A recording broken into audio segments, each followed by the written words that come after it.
Clear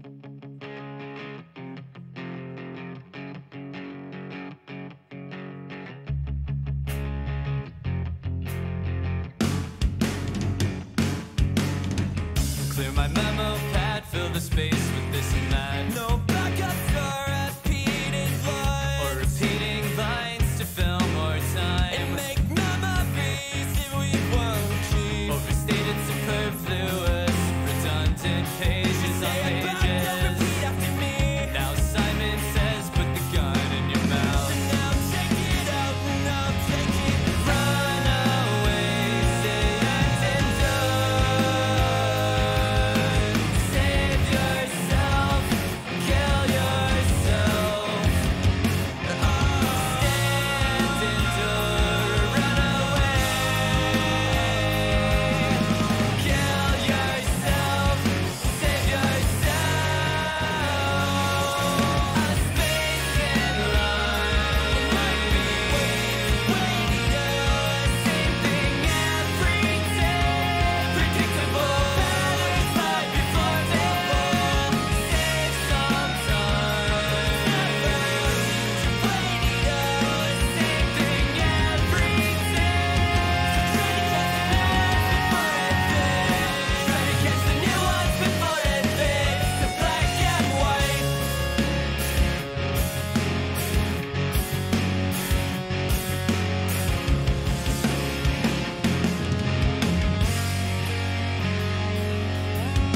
How could you miss out on this when you miss any counts? For every exit that we've missed. New exciting places where nothing's happening any form. Something written in sound and thrown through the glass. Don't repeat after me, just say something bad. Just leave it behind, put the gun on the ground. I'm number one again with the gun in my mouth. Run away, stand and done. Save yourself, kill yourself. Stand and done, run away. Kill yourself, save yourself. A space in line might be waiting us. Same thing every day. Predictable patterns right before they fall. Save some time. Waiting us. Same thing every day.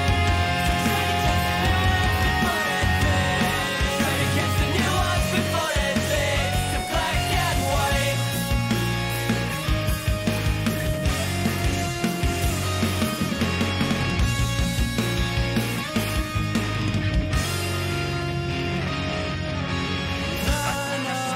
My dispositions and I word it like this so I might convince you. I said it like I meant it. Probably getting better at dragging my feet to catch up with whatever I need to fix you. My disposition and I word it like this so I might convince you.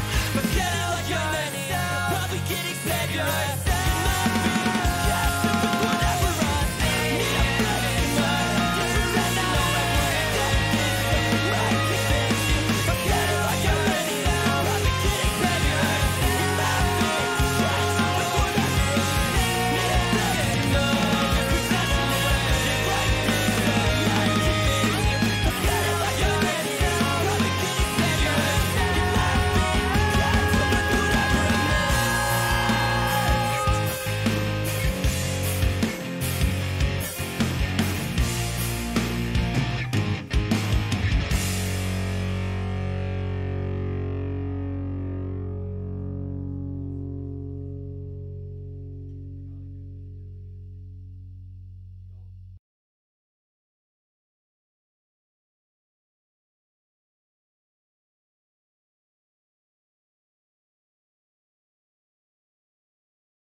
Hello.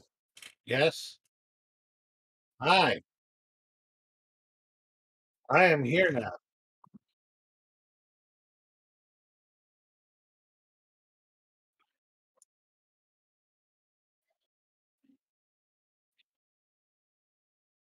Something. It's not picking up your audio. Like No, how about now? There we What? go. God, I don't know.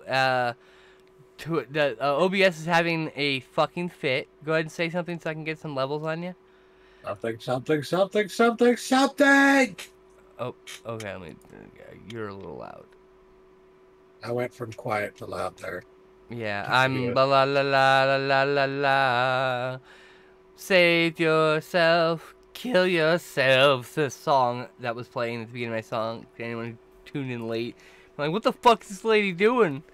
Well, anyway, I think we're gonna just have to be okay with that level of audio. I have no chat. I have no information. I had to do things like old school. Like, I don't know. Like, what is this nonsense? Are we in 2022 or are we in fucking 1600s? My internet's not working. What the fuck is this shit? Like OBS. Why now? You were working yesterday just fine. Anyway, Man. we watched a fuck ton of things Of course we did. because No, I never got around to doing a show because you of see what various happened was chat was Stowed, or we went 2 weeks from the last episode, and it was Stowed was not feeling up to it. He had no spoons left, which is not me throwing him under the bus because I've canceled plenty of episodes from not having spoons. It fucking happens. And then I got fucking COVID. Yay! And I'm still here, motherfucker. But yeah, that sucked. I didn't stream for a whole fucking week. Yeah, it was brutal. I don't recommend it. It was not fun. Let's see here. I also don't recommend it. As somebody who has also had it, it is not fun. It is one of the worst illnesses you could ever imagine having and surviving. Don't do it if you can avoid it. It was brutal. It was really, really brutal. Why there's no mask mandate? Just wear the fucking. Just wear. For our 275th film discussed on this very podcast, take us through Sonic 2 while I pack a bowl so I don't go insane. Okay, so everybody Hold Sonic on, the racing. previous episode isn't up yet? 1 second. I've been told by our producer that I missed an episode upload.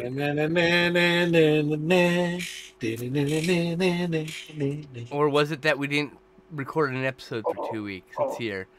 5/25 was our last recording. Let me go. A month. Yeah, literally a month.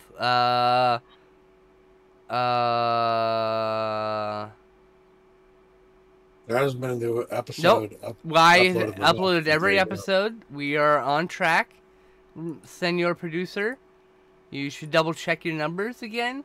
5/25 is uploaded onto YouTube at present, and it is publicly viewable. I had to double check. Oh no, it's not. Why is it private? Hold on. Okay. What'd you do? I don't know how, but now it's public. It'll be publicly viewable in a matter of minutes.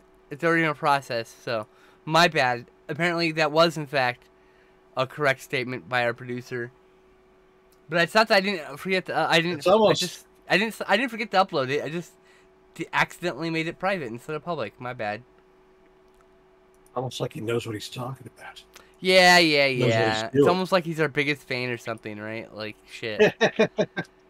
So yeah, take us through Sonic 2 while I put my head back on straight with some cannabis. Sonic 2. Idris Elba plays. Elba. Is he sick?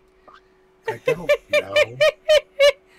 Is there a specific correct way to pronounce his last name? Yes, I'm pretty sure is there a way that's extremely offensive to pronounce his last name? Wrong. The wrong way, I believe. People get mad when. But is it extremely offensive? Yes.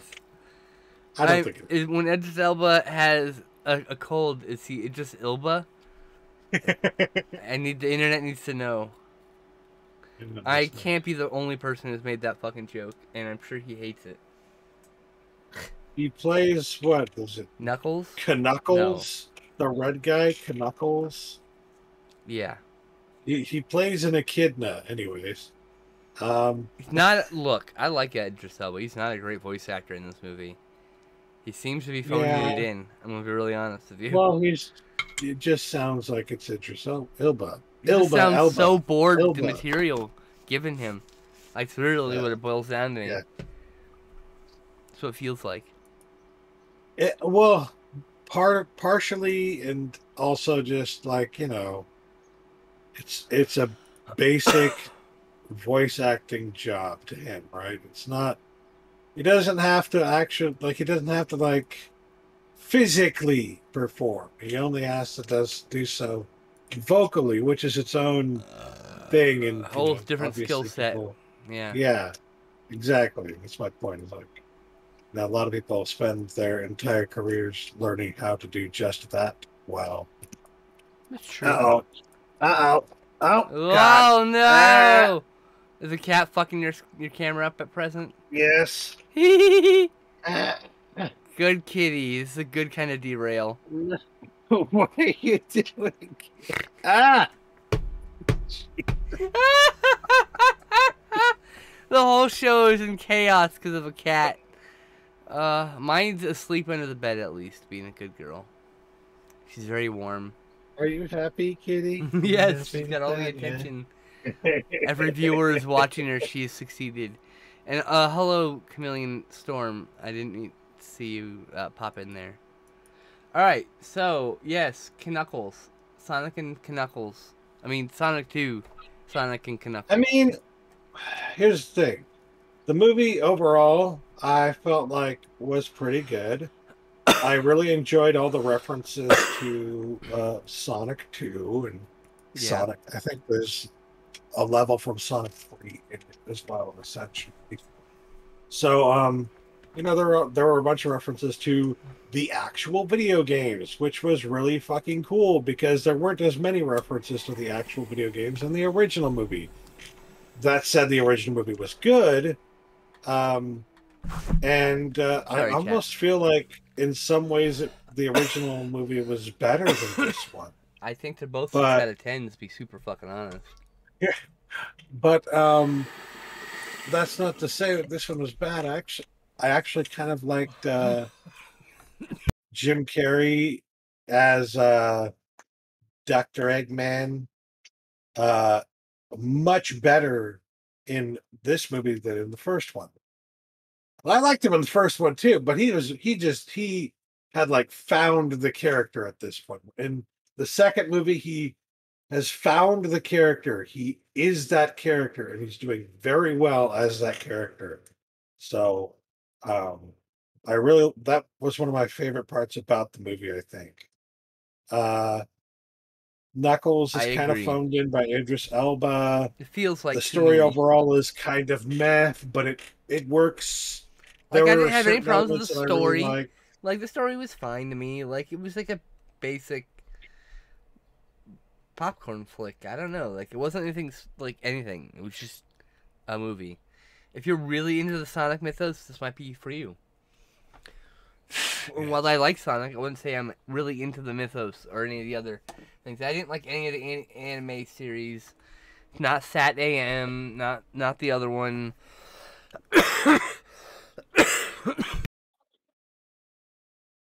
So yeah, I think gave this like a 7 out of 10. I think it's a good movie. It's just I mean, it's basically a fairly mediocre but still good video game movie, right? So like I don't know if people are just like getting so tired of seeing video game movies that are absolutely god awful, and that's what they think of when they think of video game movies. And so they see something like this, and they're just like, compared to those movies, this is a 10 out of 10. And it's like, I can kind of agree to that, but there have been plenty of good video game movies too that are on par with this one. I haven't really seen any movies based on video games that really like completely blew me out of the water though. That made me That's feel true. like this is incredible. They're all just fairly mediocre. This They're one fine. fell There's nothing. more I or think, in more my and less in opinion, line with that. I think my opinion, the very best video game adaptation that has ever existed so far is Rampage. Because it nails everything it needs to nail from the fucking games. They're all there. Rampage. Yes. The Oh, Raw. Rampage. Yes. I can see that. I felt like I always point out that Postal is very much a movie that is basically just as true to the game as possible, but that there's nothing really to write home about with that, that it's not really an impressive thing to say that you were able to capture the spirit of Postal in a Of movie. Postal, a game in which they just throw every offensive thing they can against the wall and hoping to elicit the laugh, and that's not a shade because that's just the style of those games. Yeah. And they have their fans, and it's no shade to those people. But yes, Postal Unrated is in fact one of the better video game adaptations because it presents its material as accurately as possible. One could say Doom also was pretty good. The Sonic ones are pretty good, and they're getting closer to the source material with the second one. So, like, Yeah, I had no I'm complaints. excited to see what they do in the future. I mean, Yeah. I can't imagine that Sonic was an easy property to bring to the screen. You know what I mean? Yeah. Next up, In the Valley of Violence? In the Valley of Violence. Is that the Ty West one? Yeah, it's a Thai Western. I'm not the first person to make that fucking joke. That's for damn sure. John Travolta is in this. Oh yeah, I forgot about that. He's actually, I mean, say what you will about him as a person, I don't fucking care. Well, I kind of do in certain ways because he may or may not have inadvertently, uh, done harm to his children with his beliefs. So, like, but that's Neither here nor there. We're talking neither about here nor movie. there. Exactly. I'm just saying, in terms of acting ability, this is exactly the kind of role that is just fucking perfect for John Travolta, and he does very well. I would in that say role. this is just a retread of his Punisher villain. Not in a Really? bad way. I feel like they could be fucking ancestors of each other. You know what I mean? Like Maybe, I guess. they're Yeah. both very arrogant and full of false power. You know. And Yeah. false power is founded upon fear, not upon respect. In case anyone's curious what I'm talking about.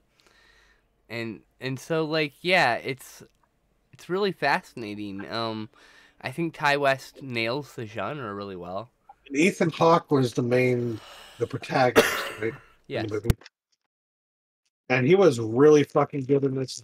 I would say it's probably one of the better things I've seen him in the last few years. I don't think I've seen a And I'm bad not Ethan saying Hawke he's- performance either, to be fair. I'm not saying he's bad in other things. I'm No, of just course saying, not. like, there's a huge difference between his performance in Sinister and his performance of this. This is way fucking better. Mhm. Way better. Mhm. So I would describe he- his What's acting next? here as understated in a very powerful way. And this is a very dark, dreary Western, dim view of society, dim view of Nihilistic, I would describe it. Yes. Same. And those are kind of my favorite Westerns because Mhm. I feel like, yeah, that's pretty accurate. You know, it's just like they don't try to paint the West as something more glorifying than it actually was. It's always you know? just been America, brutal and racist and violent. That's it, sadly. And while we are in the struggle Yeah. to become a better people, it is interesting that we meditate in our past in such violent ways. Mhm. Oops, Elise is getting a little Um, philosophical. The weed went right to her head. I would say that if you like things like Deadwood, that you would Yes. probably love this movie. That's a So, very good recommendation. This could easily be in the Deadwood universe, or Hell on Wheels for that matter. I know I keep bringing that up. yeah. There will be accidental coughs. I'm still recovering from COVID, y'all. It happens. Just heads up. I will do my due I think I diligence gave to this mute it. one. Oh I yeah, think I gave this one an 8 out of 10. Maybe a 9, actually. I can't remember. I but gave it it was, an 8 was out a of really 10. good one. I gave it out of 10, and I gave it a favorite because I really fucking like this one. This is one of my one of the. I want to own this. This is a western I'm gonna rewatch. Me too. Yeah. Next up, Bells Are Ringing, which is recommended to me by my friend Amelia. We watched a movie. Fuck, what was it called again? 1 second. It was called Queen of Outer Space, which was released by Warner Archive a couple years ago on Blu-ray. Mm-hmm. I'm But familiar. we watched that together, our first movie together. You know, as like movie watching friends. She's a projectionist. She's like, I look up to her in that regard. But we're watching it, and there's like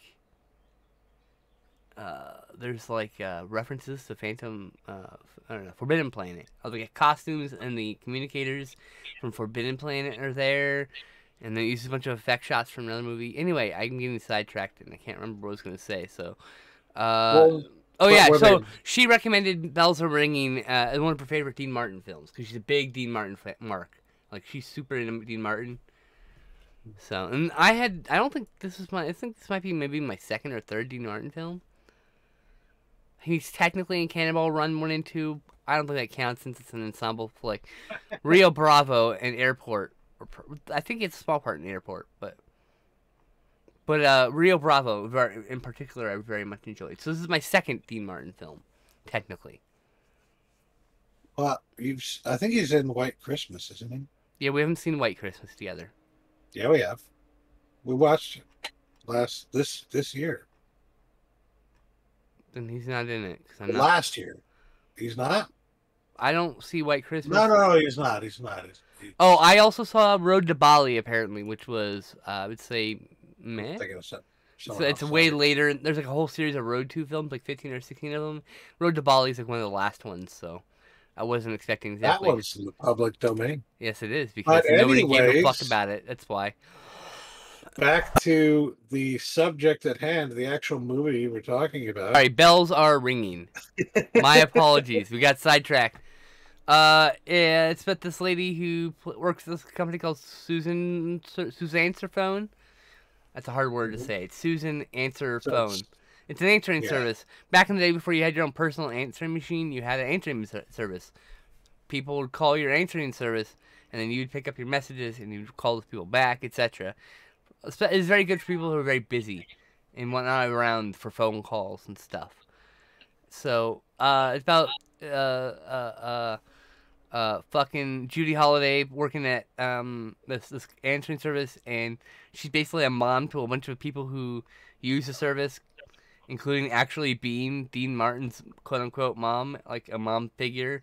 She plays one for him to help like him get rid of writer's block or to build his confidence back up.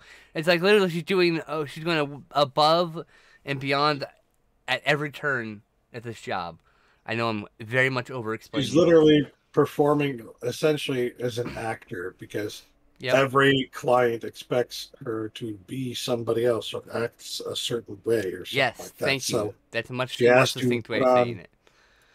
she has to, put on different effects vocally or whatnot. Just one of her clients expects her to be an older woman, so she has to sound like an older woman. It's interesting. I bet you that was a fairly common thing at the time too. The Yeah, I'm not sure. services like that had to do things like that. But yes, as you might expect from a classic older movie like this, she kind of develops a thing for Dean Martin's character. And that would be a way to describe it, yeah. An obsession, mild obsession. When she realizes that she wasn't able to wake him up, she goes to literally goes to his house to which is against the rules, by the way. Yep. All that good stuff. Kitty, stop attacking me, please. Not right now, Kitty. Um, Kitty.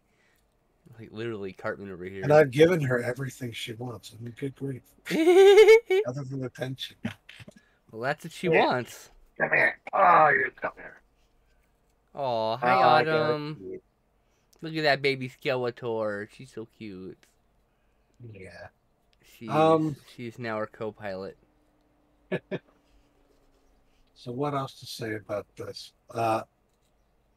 Yeah, so she falls in love with Dean Martin, and yeah, and then the police detective thinks, actually, the lady who owns Suzanne Answer Phone, or I'm sorry, the manager of Suzanne Answer Phone, not the people who owned it, just another employee, is in a relationship with a guy who's fucking doing like drug running, drug dealing via mail order, and so he sets up a quote unquote catalog of classic music to sell, but it's really just a front for drugs. So everyone who's totally innocent in the situation gets involved in the drug running situation. So it's a cop snooping around, and there's actually not drugs, but there's a bunch of silly stretching the limits of logic for the sense of absurdist comedy type things going on here. I actually really enjoyed this fucking movie. I gave it an 8 out of 10. It's just like, there's just like a typical love story, but not, because there's like, everything about the love is like typical. Everything else about the movie is like very different from other movies. I've never seen a movie about an answering service, so it's just like, at least the setting was unique. And it has a certain charm to it that is fairly, I don't know. Yes. What is the word? Endearing? Martin and Holiday are also very charming as actors. You very much easily root for them because they're all very likable characters. Yeah, I gave it 8 out of 10. Like, I seriously enjoyed that. Yep. I think I gave it an 8 out of 10 too, something like that. It's like 7 Because or 8. it's a very good movie. I didn't really have any issues with it to speak of. That's good. Next, we watched Jane Campion's. Isn't that Jane Campion? Shit. Yeah, Jane Campion's The Power of the Dog, starring Benedict Cumberbatch, Kirsten Dunst, Jesse Plemons. Oh my god, Jesse Plemons is incredible in this. Incredible in this. He's incredible in everything, but he's incredible in this. This movie was fucking fantastic. It was really fucking good. It ended up on a lovers to enemies or enemies to lovers list, and I was like, enemies to lovers? I don't think you missed this movie. Maybe you didn't watch it? Holy fuck, that ending was like, what? Like, holy fuck. It was unexpected. It comes out of left field. In a good way. It is expected. It gets set up, but it's like, you didn't expect this character to do a thing, and you're like, holy fuck, the character did the thing. It subverted my expectations, to be honest with you. It did, yeah. Well, I didn't necessarily immediately think that's what was going to happen, or that it was going there. Oh. But there were little signs here and there that, like, wait a minute. Like the guy, for instance, when the kid is just like totally okay with killing small animals. I was like, That's a plant and payoff. Yeah. And I think The Power of the Dog, the title is referring to the idea of like a kicked dog that's slashing back out, potentially. I'm not entirely sure. I don't know. I'm like, I maybe I'm missing the point of the title, but like, it seems to me like the theory being like you kick a dog enough, it's gonna bite you because you're fucking kicking a dog, you asshole. And that's what happened. The kicked dog got kicked too many times and it bit back, right? Didn't they also say though that the mountain that they live next to was called the back of the dog or something like that? Oh, I'm sure probably there was some physical landmark or some other reference in it, but like the title is based on the title of the book that it's based on, right? Yeah, but I mean, it just feels like that's the point of the movie is the I don't know. That's what I got out of it. I feel like fucking love this. It's got so much to say about like toxic masculinity, what is and isn't like a masculine thing. Like all these little bits. I don't know. There's something about this movie. It's a shame that Jane Campion did that one speech and ruined a lot of her goodwill by trampling on other women with her speech, or their careless choice of words, I should say. She kind of ruined a lot of goodwill there. damn. Yeah. But yeah, I really love this movie. I felt like it was quite excellent. I really like. I can't exactly define what it is about the movie that I love so much. It's just, of course, Jane Campion is really well known for excellent cinematography in her films, and Oh, yeah. this, It's incredible. you know, it's really good stuff. Yeah, I've only seen the piano as the other thing I've seen, and it was years ago when I definitely could not appreciate it in the same way. Even though I gave it a 7 out of 10, I think rewatching the piano would be a good thing. it. I guess if I can't even really think of a movie that this a western really that this reminds me of, like, in specific. This is its own kind of thing almost. It is. I feel like it is its own thing. It's like I want to say, well, it is a dark and not necessarily always too kind view of the West, of the Western mythos. So you could compare it to other things like that, but it's not really like Deadwood, is it? No. Not really. No, And it's then I'm not like thinking, Deadwood. It's not well, like maybe you anything could I've compare seen. it to maybe you could compare it to the Ballad of Little Joe, and no, not really. It's not like that either. This It, is I- it fills a unique niche that I don't think has been filled prior potentially in the Yeah. Western genre. And maybe it has, and because we haven't seen every movie. Someone might reply to us on one of our social medias, or maybe on the YouTube video when this goes up. What movie is this similar to? Is there a film that's kind of like this that we missed? Because I'd love to watch that and be able to compare it. You know, yeah, hell yeah. I love movies. All All right. Sorry. That was very loud. All right. So next up was Species from 1995. Species. That was your pick. Yeah, it was. That is a good pick. There's a It's been a scene long that takes time place in since I've Simi seen Valley, California. So it actually have a list on Letterboxd of all the movies which takes place in Simi Valley, California. Because I'm a nerd like that. Including the Big Lebowski, where they drive by a Simi Valley sign when they're doing the money drop off. It's so interesting because, like, I don't have a thing for, like, remembering movies that took place in, or the reference or whatever, I grew a up in place Simi, where I though. used to yeah, but like I grew up in Spokane. I don't focus Spokane gets mentioned all the time. The Spokane. number of times in cinema Right? that Spokane has been mentioned is a lot. Compared to Simi Valley, know, where it's like but I maybe don't- 10 movies. Well, I don't know. I know that's got to be way more than that. Are you kidding me? Come Okay, so let me look at my list. I cannot believe that Spokane would be mentioned way more than Simi Valley, which is right Spokane next to is like 10 times larger than Simi Valley. Keep this in mind. but it's also 10 times further away from Hollywood and Los Angeles, where a lot of movies I've are got made. 4 movies: Species, Joe Dirt, Big Lebowski, and apparently the laundromat in Everything Everywhere All at Once is in Simi Valley. So, But like, the scene takes okay, place is there. this just a list of movies where that, like, have a scene that is shot in or takes No. place in? That takes or- place in even almost. Okay. They never. By the way, they never shoot when they say all 4 of those movies mention Simi Valley. Joe Dirt lives in Simi Valley. It's where his trailer's at. Not a single frame of Simi Valley seen in any of those movies, as far as I understand. How many movies- Meanwhile, fucking hundreds of movies have been shot in Simi Valley because Corriganville's in Simi Valley. That's what I was saying. Yeah. So lots of westerns, lots and lots Yeah. of westerns have been shot in Simi Valley. Lots like- of television shows like A-Team, Columbo, etc. All that, there's been episodes in Simi Valley, all of them. Poltergeist House. The exterior of the Poltergeist House is in Simi Valley, but it's in a suburb.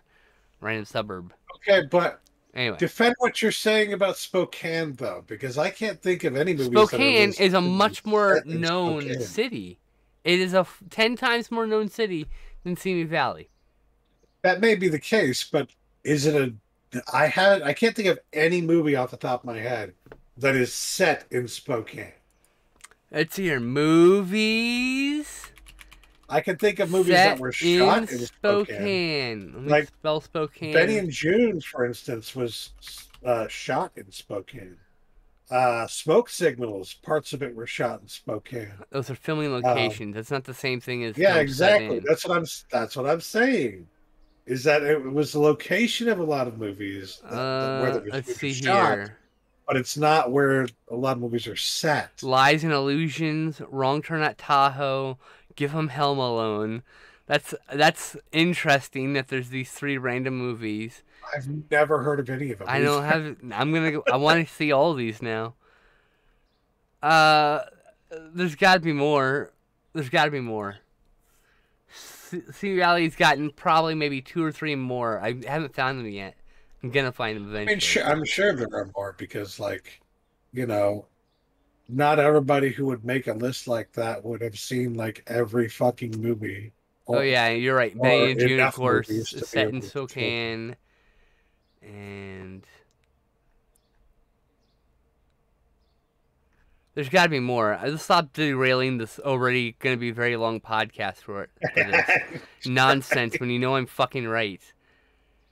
You I know don't what? know that you're right. Yes, I have to be right because it's But I a don't much. know that it larger- matters either. Like, Of course it doesn't not. matter. I am right though, so deal with it. Anyway, Species. It has a scene that takes place in Simi Valley. Tell me what you remember about Species. I remember thinking, holy shit, it's been so long since I watched this and I don't remember anything about it. And being like, holy shit, this is a really fucking good movie. Well, not good, but it's fun, you know? I took And notes. the effects still fucking hold up.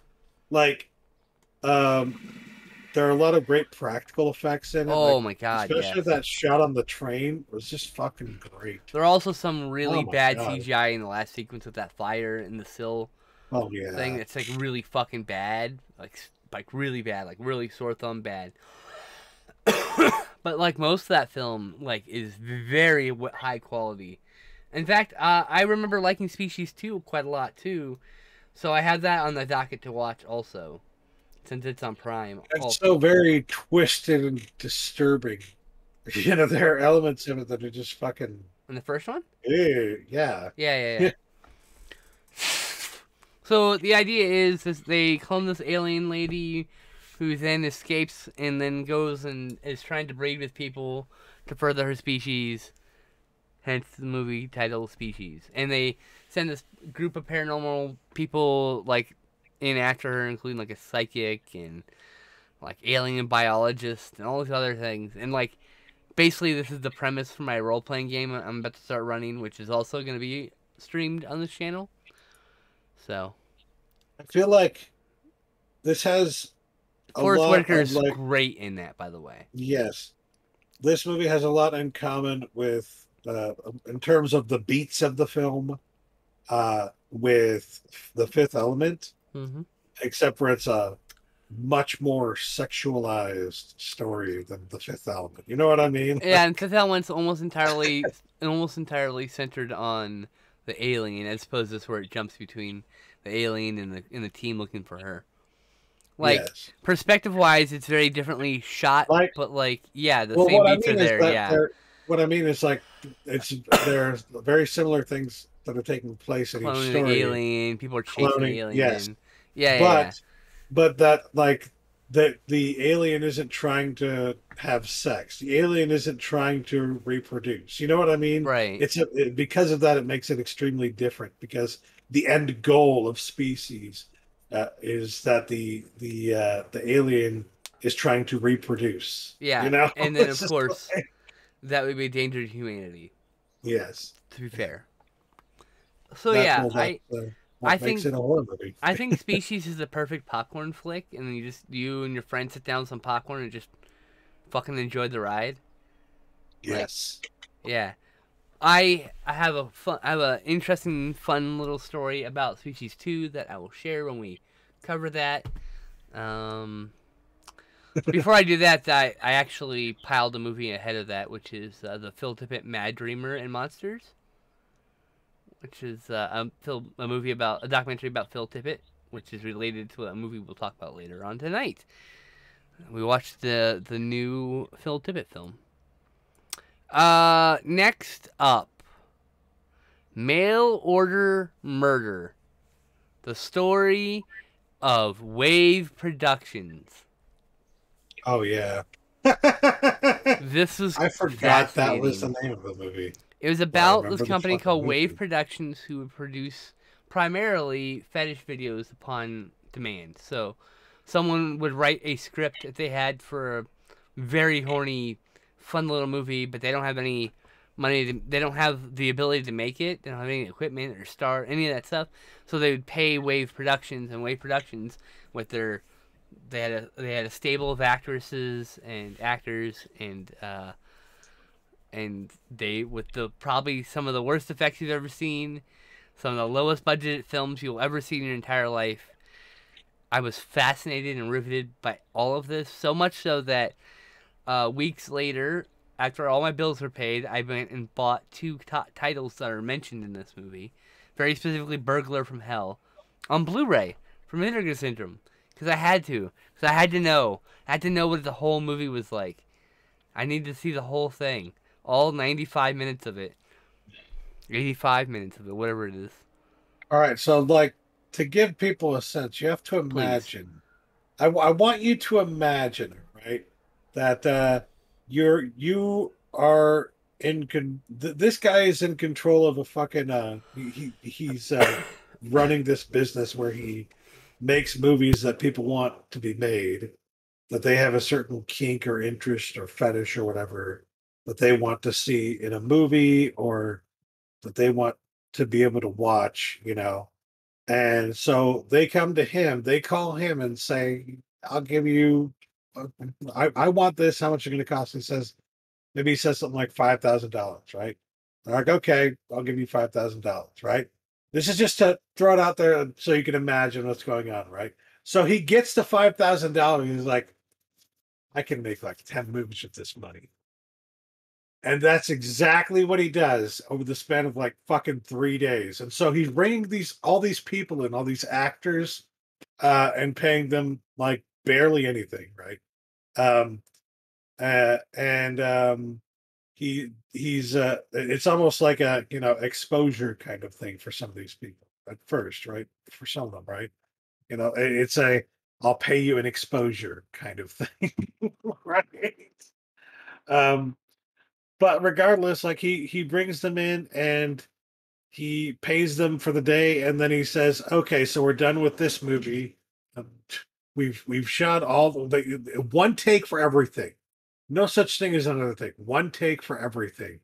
And He did mention they occasionally they'd have to make more than one take, but so they it was almost always a one take affair. Yeah, so they get done shooting one movie, and that movie could be half an hour, it could be an hour, it could be an hour and a half, it'd be whatever, like an actual movie. Sometimes people just sent them but scripts to just do movies, had uh, no fetish involved. Also, but my point is that like they would go immediately from that one movie they just shot and be like, okay, so dress up for this other movie we're going to do right now, and then after that, okay, so dress up for this other movie we're going to do right now. So like this actress would come in to perform one role, and he would rope her into doing like 6 different roles in one day. That's what I'm talking about. yeah, 6 different movies. He's got the $5,000. He's using the $5,000 to make multiple different movies in one fucking day that he can then sell to these specific groups of people that have these specific fetishes and Or interests. interests, yeah, yeah. Yes. Wasn't always sexual, but Yes. oftentimes it was sexual. It was just a very frequently because like some of those fetish videos are you can get paid a lot of money for them, and people that's what OnlyFans is about nowadays. You know, you're just going right to the artist instead of having some director round up people and exploit them to do like 9 movies in one day or some shit. Like, but no, this documentary is fascinating. It's on Tubi. It's free, so I highly recommend going to watch it. I am probably gonna buy it. It's on Vinegar Syndrome Blu-ray, so I'm gonna probably get that and then continue buying every single one of those damn movies. Cause what the fuck, I need There to are a see lot of them. things I found interesting about the documentary, and specifically about the way that they were making films. Because in this case, it was like the uh, the person buying the movie had perhaps more of a direct impact on, you know, how and why the movie was made Hmm. than in any other area of film. Like, you would Yeah. never see that in Hollywood. You would No. never see that even in most places outside of Hollywood. Like This is people would do their own very movie at much that a, point. You know. yeah. He's specifically putting scenes in movies to appease specific groups of people. Right. And like And at the same time, it's that's a horror movie, and so it's like yeah. he's able to leverage both the fetish people who are there for a fetish video and the people who are there for a horror movie. Like he Mhm. leverages both groups of people with the At same the same movie. time. Yeah. Yeah, it's smart marketing. I mean, It is, but everyone's happy it's just then. interesting. Yeah, it's just Yeah, interesting how much of a role the audience in this case plays in the I, movie making process, essentially. I'm just in it to see Burglar from Hell. I just want to see this fucking weird ass movie. I don't know what the fuck I don't know what's gonna happen when I watch it. It's gonna be weird. It's how okay. So the difference is like you're some schlub who works at Lowe's, and you make $50,000 a year, and you can't afford to make a movie. You probably never think you'll ever be able to make a movie, and most people can't make a movie, but they can save up like a year, and give a guy $5,000 or $1,000 to make his vision come true.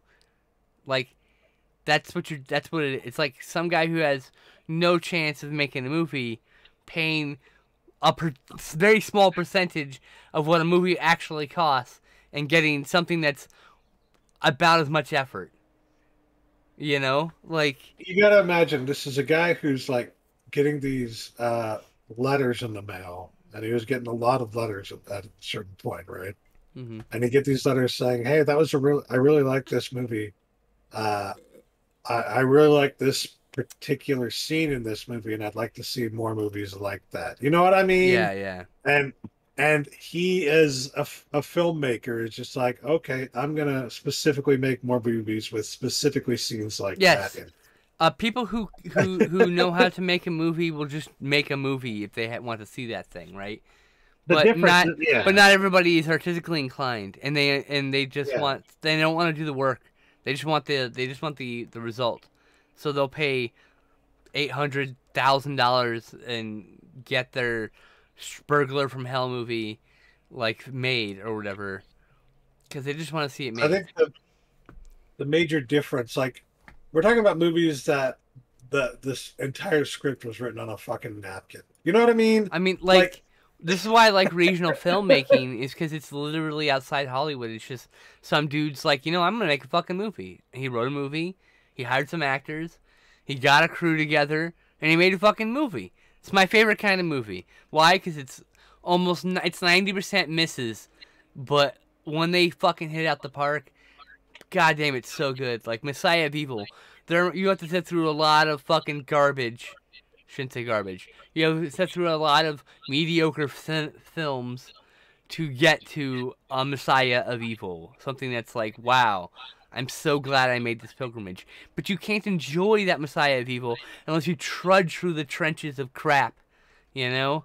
You have to watch 30 fucking house sharks before you get to a goddamn until you get to a 555. You know what I mean? Like, holy shit. No offense But to House Shark, because Bron Bonk makes some fun little movies, but like, I was just like, in comparison to 555, like, House Shark is like, it's alright. 555's like memorable. Everyone who saw that now laughs and makes jokes about the fucking angry captain. It's the best fucking part of that movie. The silly severed head in that movie. Oh, I'll never forget it. I'll never fucking forget that dumb fucking look on that severed head. It is basically just a store prop. I mean, like, you have to dig through 30 scarecrows before you get to that one. And I don't mean the shot on film scarecrow. I mean the shot on video scarecrows. I mean, like, to drive home the point, I think, of like what makes it different is that, like, even most independent films will have like a script, and I mean And a budget. a real script, actual script, Yeah. something that is potentially more than 5 pages, something that is potentially more than 20 pages. Something that's you know? usually, I mean, I've seen a lot of the regional horror films just have straight up scripts. They're 75, 85 page scripts or whatever, you know? Some of them have long scripts, some of them have short scripts, and this is the kind of thing that it's like somebody wrote out a 1-page script On a in, napkin. like, 10 minutes. On a roll of toilet paper. And- like anything. and Like, added in notes from things that people in their letters said that they Yep. wanted to see. he's like, what That kind is of what I'm scenes talking could I sit in this movie so it can exploit my fetish customers? That's what makes it so interesting to me, because right. you do not see that. Because even he's just other making indie Burglar from Hell, but also people didn't want to see strangulation scenes, and so there's probably 2 or 3 strangulation scenes in that fucking movie, right? So now he can sell Burglar to Hell to Which I dumb find shits very like me. He'll sell Burglar to Hell like to dumb shits like me, and he'll sell them to people who want to watch it for the fetish, and like we're both gonna be happy because I got to watch some movie called Burglar from Hell. I mean, like, as an example. That's that's probably one of the more famous ones that came out of W.A.V.E. Productions. Anyway, I highly recommend Mail Order Murder, which is the story Me of too. W.A.V.E. Productions. It is If only to see a side of filmmaking that you never see. it's It's like fascinating look at, like, it's so interesting. it's like blue collar filmmaking. It's best I could describe it. You know, it's like in the trenches. I don't know. Next, we watched Ghostbusters Afterlife. I loved this movie. Ghostbusters Afterlife was great. I enjoyed this nostalgic trip, and from a film that constantly reminded you that there was at least one better film in the series. Not that this is a bad movie, actually. I gave this a 7 out of 10, which is a really solid blockbuster, considering most blockbusters are 6 out of 10s. You know? I think I gave it like an 8 out of 10. There you 'Cause, like, go. I docked it a whole star because the 2016 Ghostbusters didn't show up. That's it. I decided that's it. You get docked a whole star for not pissing off a fan base. Yeah. Well, what I liked, I think, about this movie, honestly, is the nostalgia factor of it. And I honestly do not understand why so many people from my generation, we grew up in the 80s with The most movies that were nostalgic generation. they were hyper focused on nostalgia, specifically nostalgia. Back to the Future, nostalgia. And then in the 90s, you have fucking Forrest Gump, again, nostalgia. But back in the 80s, you got fucking Stand By Me, nostalgia. All these movies are fucking extremely nostalgic. For the 50s, yeah. Very Yes. specifically, and a lot of times. So, like, we were literally basically taught to love nostalgia back then. Nostalgia for an era we knew nothing about, mind you. Well, But some of us grew up in that era, to be fair. But the idea of being nostalgic was like being taught to us through film, right? And so it's something like that we learned at a very young age, and that most people at that time, I think, really loved those movies. Most kids really loved those movies. And I'm struggling to understand why Grease. suddenly Grease. I forgot about yes, Grease. Damn. I'm Good struggling point. to understand why suddenly now it's 2020 some 2022 and people are rejecting any movie that has any sense of nostalgia in it. People from my generation are rejecting nostalgia. Do you I think? don't understand why. Do you I have think? no clue why. Do you think it's because ever since Ready Player One, not that Ready Player One is the culprit, this Ready Player One catapulted us into this era from an already, it was something that was already growing, but I feel like every movie is a nostalgia movie now.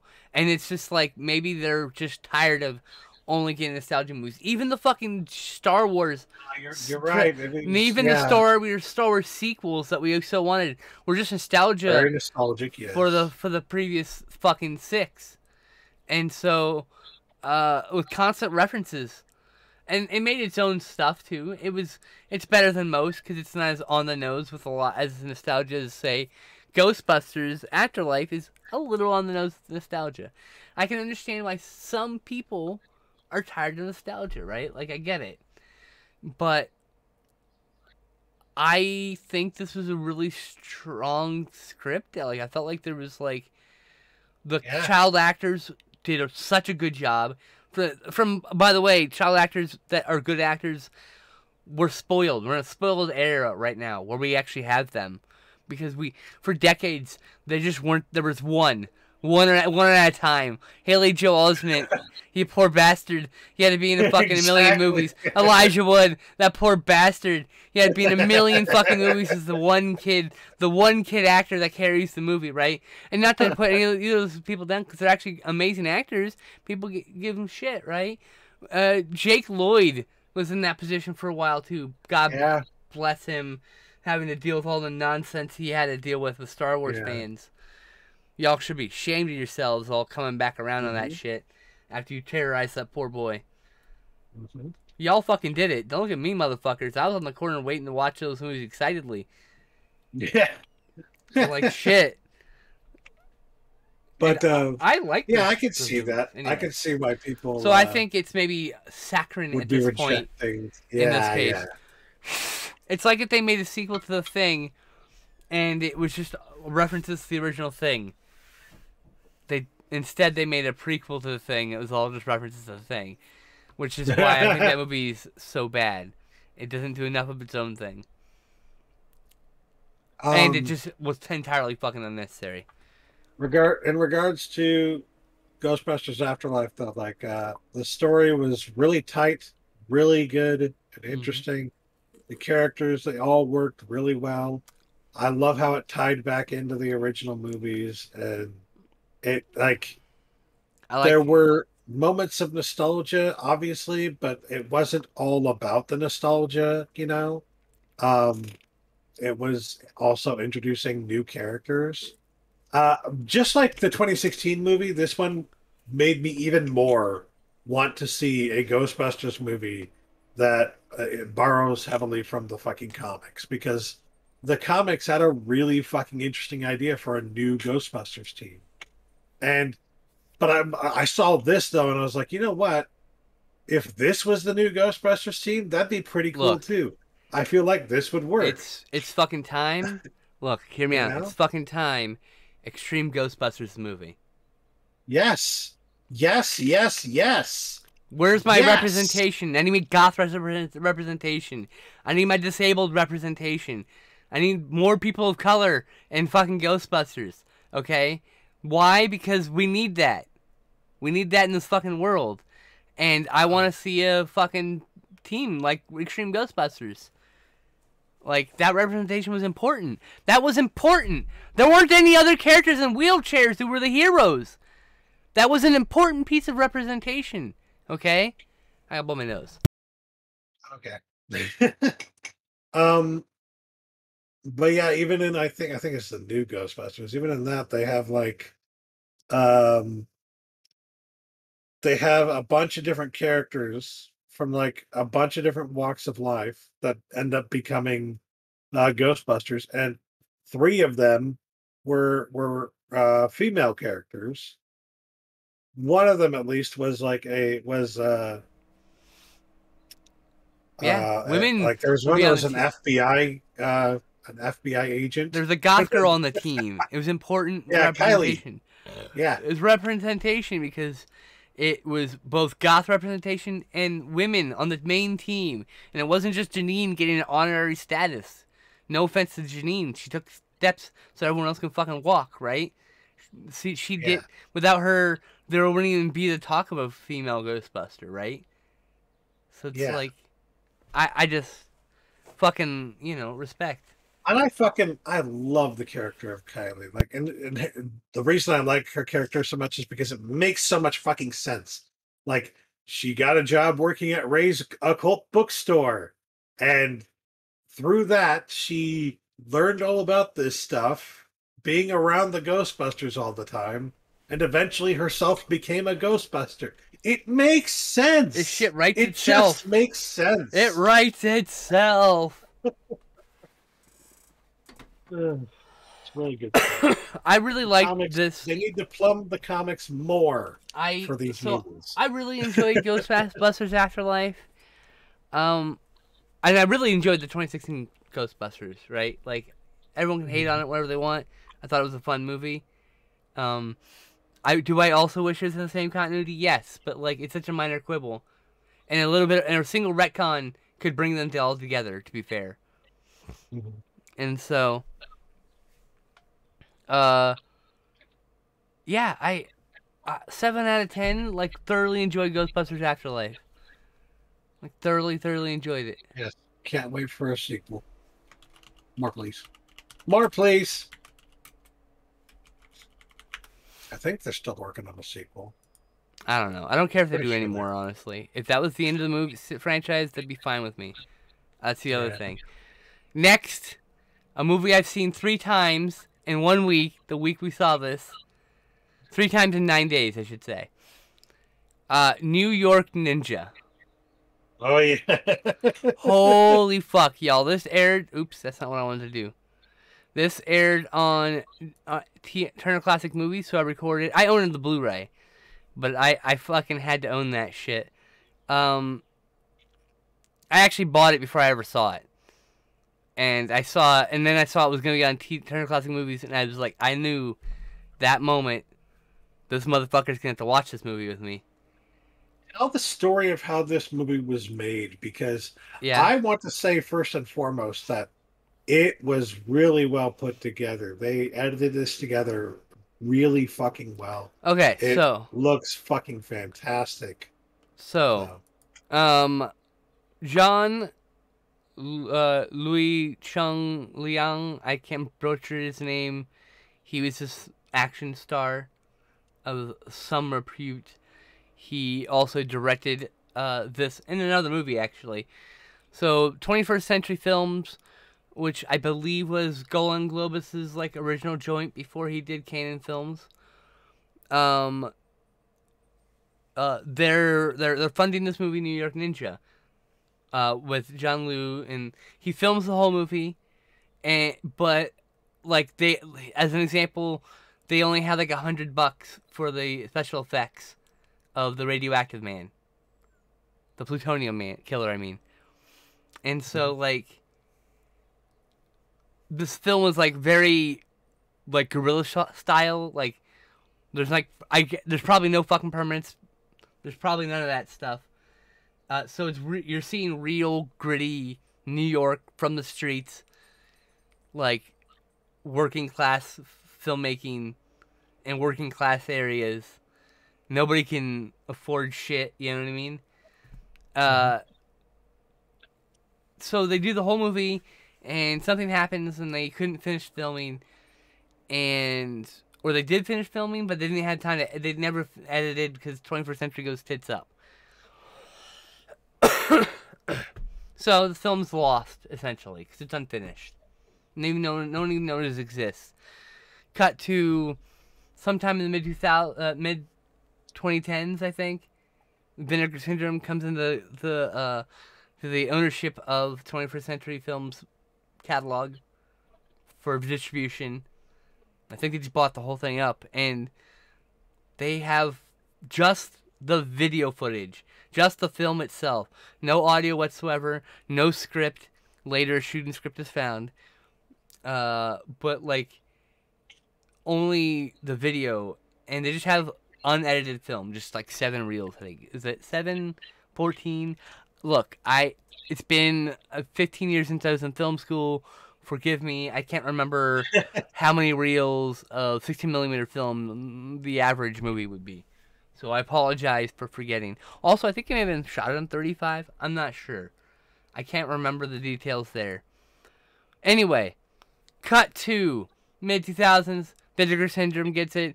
Curtis Spieler, director of this really cool low budget werewolf film called Sheepskin. Highly recommended. It's on Tubi. You should watch it. Also, New York Ninjas on Showtime if you got access to that. You might still be able to pick up a recording from Hulu. I can't remember how the Hulu TV works like that. I have it on my DVR for like 9 months, so I'll be good.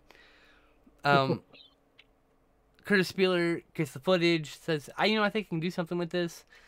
Edits together a movie, writes a script for the footage he has edited, and then dubs the whole thing with new cast. So we don't know what the original plot of the movie is. But the plot here is Plutonium Killer kills New York Ninja's girlfriend. New York Ninja goes on a crime-fighting spree to clean up New York City, including fighting Rat Tail, who's a character you can't miss, trust me. The most flamboyant fencer I've ever seen in my entire life. I love it. Fucking bless him. This fucking movie, please. I've been talking for too long. Take it away. The fucking performances in this. Like, I think what sells it, what makes it work really well, is the editing that was so very well done now, not before, but now. But because it flows very well. It's not like a trashy. It doesn't flow like a trashy fucking 80s action flick, right? It flows a little bit different from that, but it absolutely is an 80s action flick. That's what it is, but it just came out.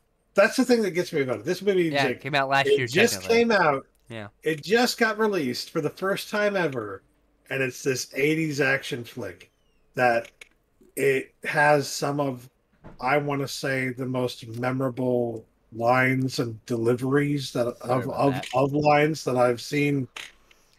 Why? Why? Why? It lives in my brain whenever I feel like I'm being dramatic. That's it. I'm just gonna break down to why.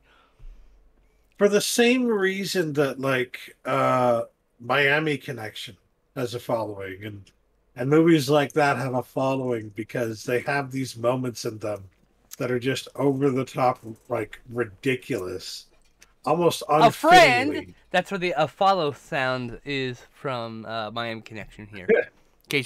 For the same reason, you need to see this as well, because there are many moments throughout this movie that are like that just over the top fucking okay. That performance was ridiculous. It's it's just one of my favorite pieces of Nanar. I love it. It's so good. I've seen it 3 times in 1 week. The last time I did this was Miami Connection. Like, that was when I discovered Miami Connection like 8 years ago. Like, that was it. I made every fucking person in my life watch it. It's now like you don't really. We're not like I show it to most of my friends. Like, it's kind of like a requirement. If you don't dig this movie, and we have to be real cool, otherwise we're not going to get along. Not everybody, because I know some people who don't like that movie who are my friends. And it's because they're just exceedingly cool people, and it didn't matter if they didn't like my favorite movie ever. You know what I mean? But yeah, I bought that new edition of Miami Connection with the alternate ending, by the way. Alternate ending? Yeah. It's only available on Blu-ray, so you need to definitely get that from Vinegar Syndrome but you have to wait 8 days or 9 days till the flip over to the next month because they're on their partner label month still. Okay. That works for me though, because I'll not be paid. um, what? Oh, much better. Hi, I kitty. thought you were confused about me. No, What I you're was good. saying. Um, but yes, this movie is extremely entertaining. Like Incredibly. you will have so much fun watching it. I will But show it to many a people. I can't I imagine anyone not having fun with look, this. when we move out, Watch this with a bunch of friends, I want lampoon it, have fun. I want to do a yearly movie marathon for my birthday, and part of that will be showing like this or Miami Connection, because I have to. They're just so good. Speaking of which, I will have to see if I can get you an invite to that server for my birthday, so you can come hang out, because I'm doing a marathon in a server for my birthday. Okay. But they stopped giving me invites for a while. Oh. Anyways, New York Ninja was fantastic, and like, I now really want one of those shirts. I They're do just too. so I'm simplistic. Now in the movie, they I'm waiting for actually the flip were, over like, to see if it's in the store or not. for those who don't know, in the movie, they literally got a bunch of those I Heart New York shirts, and then put Ninja underneath. And Like, it's that's- slightly different font. That's it. Just slightly That's it. different That's all font. they did. And I'm like, I need that And shirt. now you And can they're find apparently- I Heart New York Ninjas shirts on the internet, but they're not exact. And that's why I'm waiting to see if Vinegar Syndrome has any on their own actual site. And if not, why not? What the fuck? We need this. Come on. Right? Okay. Fuck, where was I? Oh yeah.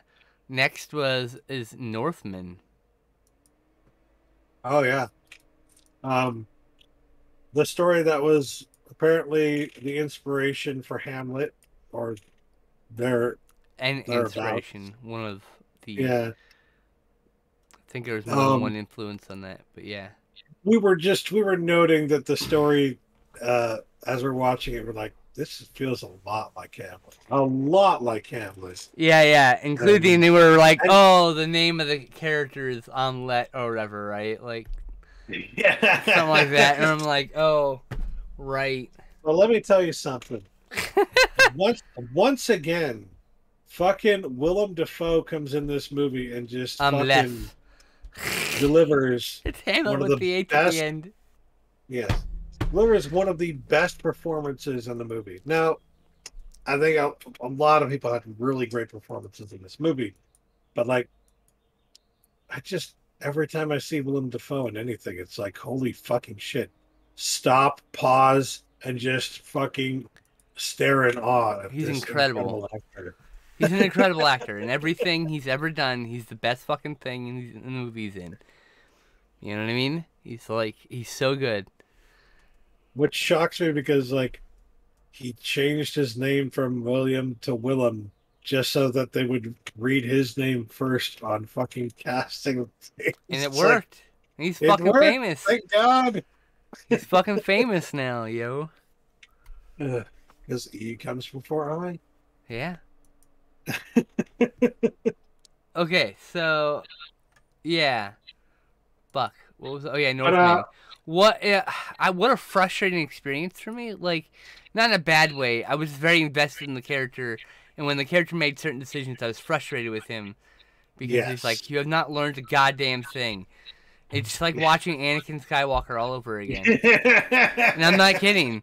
I just watched the Obi-Wan show, which was incredible, by the way. Some of the best writing I've seen in a Star Wars movie.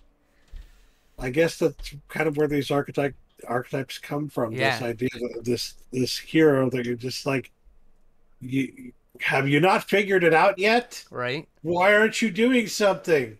What the fuck? Knock it off. You can have peace, you fuck. Why are you doing this? You can't do both. And then the movie very bluntly tells the character he can't do both with his actions, you know. Anyway, by the way, I want to say about Obi-Wan Kenobi, the new show. Some of the best writing and acting I have seen in a Star Wars show or thing, anything, ever, I think. It's Nice. very, very, I have heard good very things. good. I have heard some people saying negative things, but those people are assholes. I don't know. They're allowed to their opinion, but, like, Yes.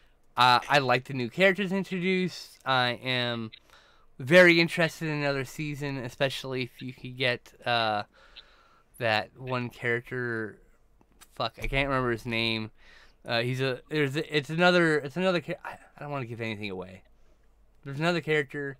He's not what he seems. That character, I want more of him. That's it. I don't. That's it. That's all I'm gonna Hi, say. Sherlock.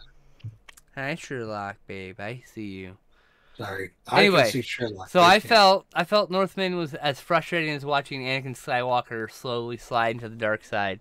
This is basically that kind of grim darkness. This is a hero who is consumed with revenge, Mhm. and it's not his own revenge. It's literally his father revenge on his father's behalf or whatever. Like, Yeah, for his father. and the thing is it's a whole metaphor for generational abuse.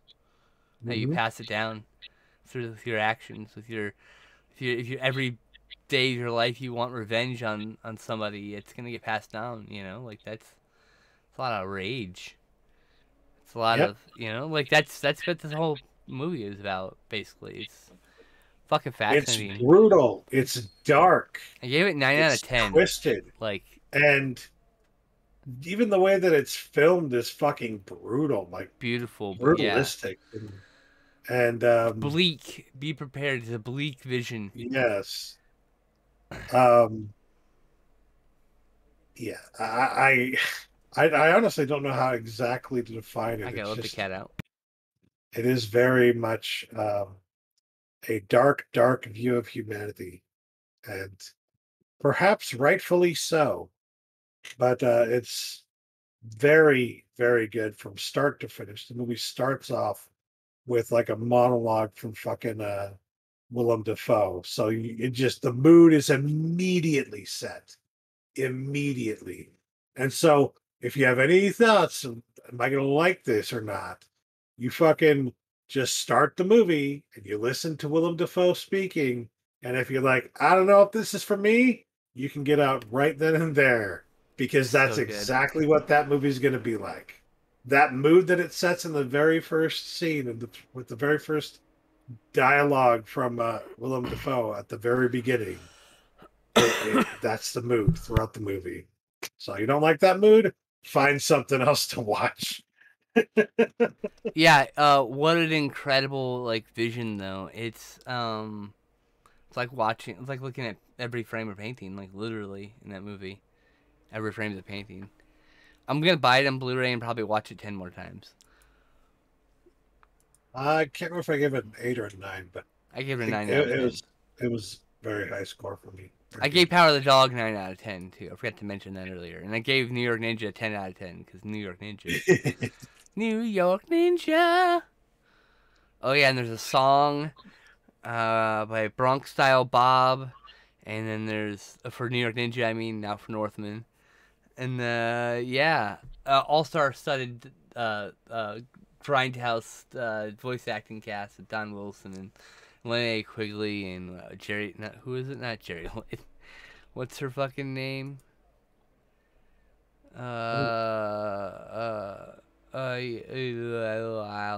Gingerlin. Jesus Christ. I couldn't remember Gingerlin's. And since we were Rothrock and yeah. Good shit. Good shit. Good shit. I have nothing nice to say about East LA Warriors. Do you? I barely remember East. All right, That pass. was a really boring one, wasn't it? Yes, pass. The card counter. Do you want to talk about this? Oh yeah, this is a great movie. I wanted to watch it simply because it's Paul Schrader, and I really love Paul Schrader's work. Mm-hmm. Now, he is absolutely hit or miss. Some of the movies he does are just like big misses, but others are like out of the park hits. Yep. And some of the ones that people felt were misses are ones that I thought were hits. So I always want to watch pretty much everything he does to make up my own mind, because usually I find other people are just fucking wrong, you know. But the Canyons, for The instance, Canyons, was like, really fucking good, and everyone fucking hated it. let me tell you about the Canyons, y'all. Oh This boy, here we movie go. is bleak. It is a dark, fucking twisted, brutal film. I didn't like it, but I loved it in the same breath. I hated how it ended, but I loved that it made me feel like I was upset. I was upset, and not like, oh, this movie upset me. I was upset as in I was upset for the character, because she made the decision she made. I'm upset because the other character did what he did. I was like, I'm upset, like someone who cared. I cared about the characters enough that I got upset when they died. You know what I mean? Like that right there. That is how, when someone says the Canyons is crap, I'm like, well, you definitely didn't miss. You definitely missed it. You It went over genuinely your head. feels like a movie that was Movies go over our heads written sometimes. that was written by somebody who was extremely depressed and angry and bitter about Hollywood. Like Gee, I this, wonder who Paul Schrader is. yeah. Yeah. So that you have to understand that perspective throughout the movie. Like, Yeah. there's a reason that he chooses to bring in a porn star by the name of a fucking famous Hollywood actor, James Dean. Right? Yeah. Ugh, that guy. He's saying something simply with the fucking that choice of actor. Like, simply by choosing that actor with a name like that, he's saying something. He's saying something when he's showing you all these dilapidated old fucking blown out theaters that are being fucking torn down. That's telling you something about his point of view about cinema in general. Yeah. Anyway, There's a story behind the story that you're seeing, right? But yeah, about the card counter.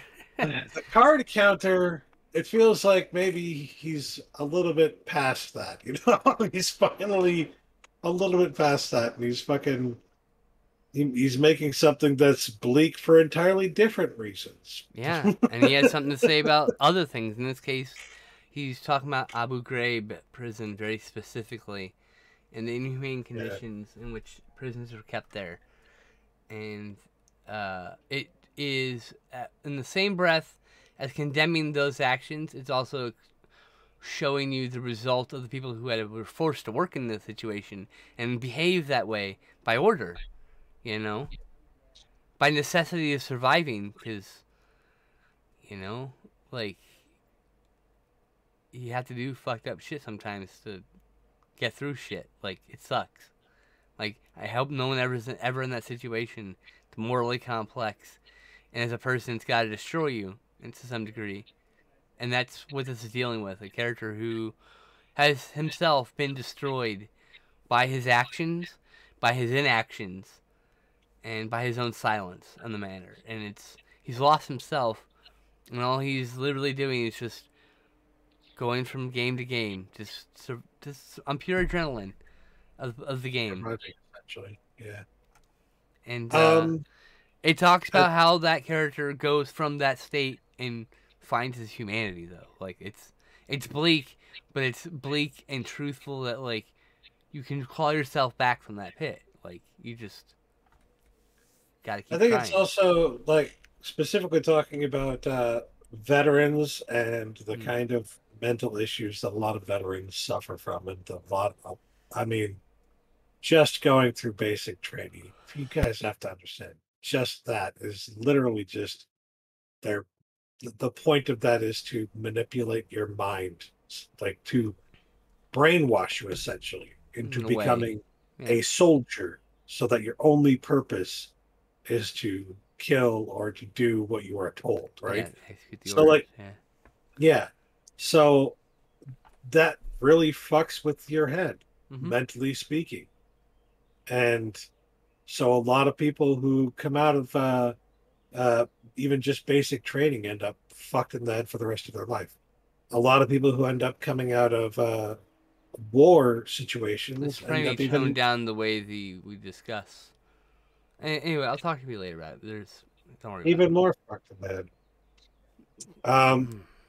Well, I say these things I because I don't have like that. experience with them. Yes, I know, but I don't know. I don't think that is. Okay. It's a very fatalistic way of looking at things. Well, the movie's fatalistic. I'm talking about the choice of language, but we're not gonna, like I said, we'll talk about it later Okay. because it's not do this in the middle of this live stream. Yeah, Well, this deals with like this. There's I was also going to talk about how it's like post-traumatic stress disorder. That's mm-hmm, it's more or less doesn't make you fucked not in the head. entirely Is the what's point. going on, but that is the, I think that's probably what he's getting at with it.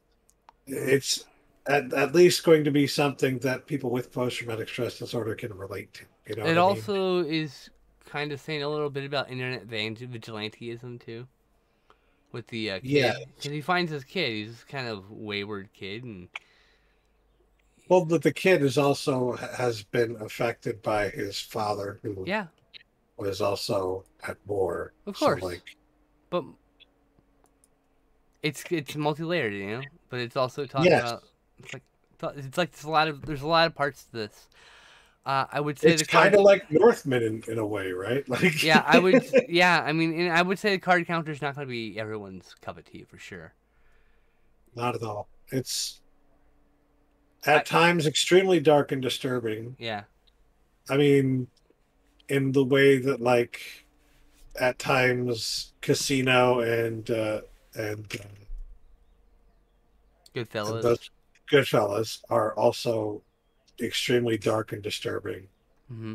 So, um, there are going to be moments in this movie of, like, I don't want to say necessarily brightness and levity, but there's nothing terrible happening, right? It's just that the characters in them are not only people who are capable of doing terrible things, but keep finding themselves driven back into doing terrible things because of what they did in the past and what happened to them in the past. So it's almost in a way like in the movie they can't escape the fate. It's a terrible thing to think about it this way, but that's the way that I think about Yeah, this the movie. film's a Like, bit very fatalistic in that manner, yeah, and I think that is indicative both in your language, also in the way you decide to describe someone with PTSD, and also in the way our culture treats it as some sort of brokenness. But they're just people who are suffering because of what our hmm fucking government did. Like so many, like it's like. Why is that always our fucking government cycle? Like, I don't understand. Like, it's all. Hold on. Stoner epiphany of obviousness, but it's almost as if this country is founded on the exploitation and destruction of young men. yeah, I would say that, but I would also say that I think that's true for a lot of countries and for a lot of Capitalism is disgusting. governments across the Yeah. world and throughout history. Is what I'm saying here. Like, I mean, that this doesn't make it isn't new. okay. We literally saw this essentially the same kind of story in the Northman Yeah. with a different culture entirely, It's right? true. But, like, the message is very similar, which is that, the these things, you can't necessarily escape them. Mm-mm. There are ways you can move on from them and be Healing is healthy, important. heal. Yeah. But for some reason, a lot of people, no, I wouldn't say just for some reason, but a lot of people Yeah. have trouble doing so. Yeah, it has. Yeah, it's just because that shit's hard to escape, you know. Especially if you have Yep. CPTSD, like, because you'll heal from one thing and be working on another part of your life, and then the old thing you healed from comes back. because there's like a connection to something you're working on now, and you're back to square one. Like, that's the reality of someone who's survived a lot of shit, you know? Next, Bad Ben, The Way In. The best Bad Ben film so far. And I will stand by that statement. It was good. It was It really was good. great. We still got like 4 more movies to go. Or 3 movies and a special, but whatever. It essentially took everything that was fun and entertaining about all the other Bad Ben movies and took all the most fun elements and put them into one movie. Yeah. Fantastic. Yep. And It's like you he could drop almost kicks the start with fucking this. child. I mean, a baby doll, which looks like a child because it's dressed like a child. Maybe he just fucking drop kicks that shit, and like the doll just goes flying, and I'm cackling. I was cackling so fucking hard. That was a lot of fucking fun. I wasn't shocked one bit because these Bad Ben films seem to be getting better as they go on. Nigel Bach knows what he's doing. He's like, it's got to be really dumb, and it's got to be really pathetic, and it's got to star me. And he fucking gets it now.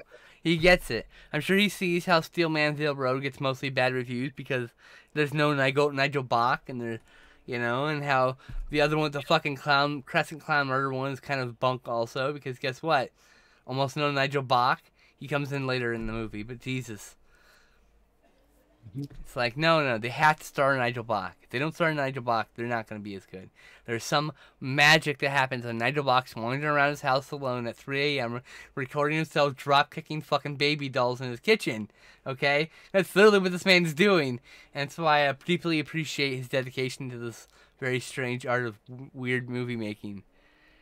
This was genuinely, I think, genuinely the best in the franchise. I think my favorite part is that like the new thing that he added to this is just that like he makes himself a fucking a ghost hunter essentially in this movie, right? Yeah. That's the new addition to this movie, and I think he admits halfway through like he doesn't know what the fuck he's doing at all, and he's literally just doing it for money because somebody's paying him to fucking do it.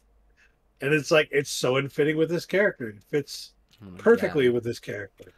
It's ridiculous. I fucking adore these movies. I highly recommend. Look, if you watch that first movie and you aren't laughing your ass off at Nigel Bach going, knock it off, goddammit, for fucking an hour and a half while nothing like random dumb scares happen, you're not gonna like the rest of the franchise. It's fine. You can just move on. But if you're cackling like I was, me and Justin were just howling.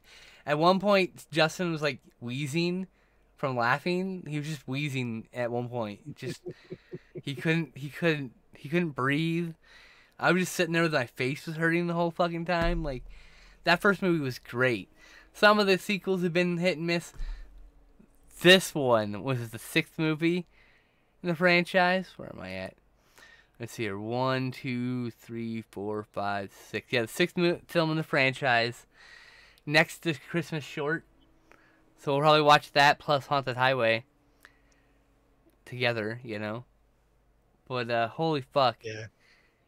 This is the best one. This is so good. And it built on it, you know, it built onto the lore previously presented, including the Mandela effect and the Crescent Moon Killer, you know. Yeah. Crescent Moon Clown, excuse me. It literally took all those elements from all those other movies and like the ghosts presented throughout all the movies are the ones that he has to hunt and chase down and get rid of in this movie. And to much either success or failure, mostly failure. Mostly failure. Yeah. How many different entries for Nigel Bach have on here? And his new movie is coming out later this year, too. I think in September, just before Halloween. Bad Ben Eulogy? Yeah. Plot unknown. Oh, baby, I love your ways. Oh, yeah. fucking love those movies. I can't even I cannot describe it any better than Nigel Block yells in the middle of the night in his house alone with a camera. That's it. Yells for the ghost, yes. Yeah. Like, I'm talking about, like, in real life. Like, can you imagine living next to Nigel Block? It's 3 a.m.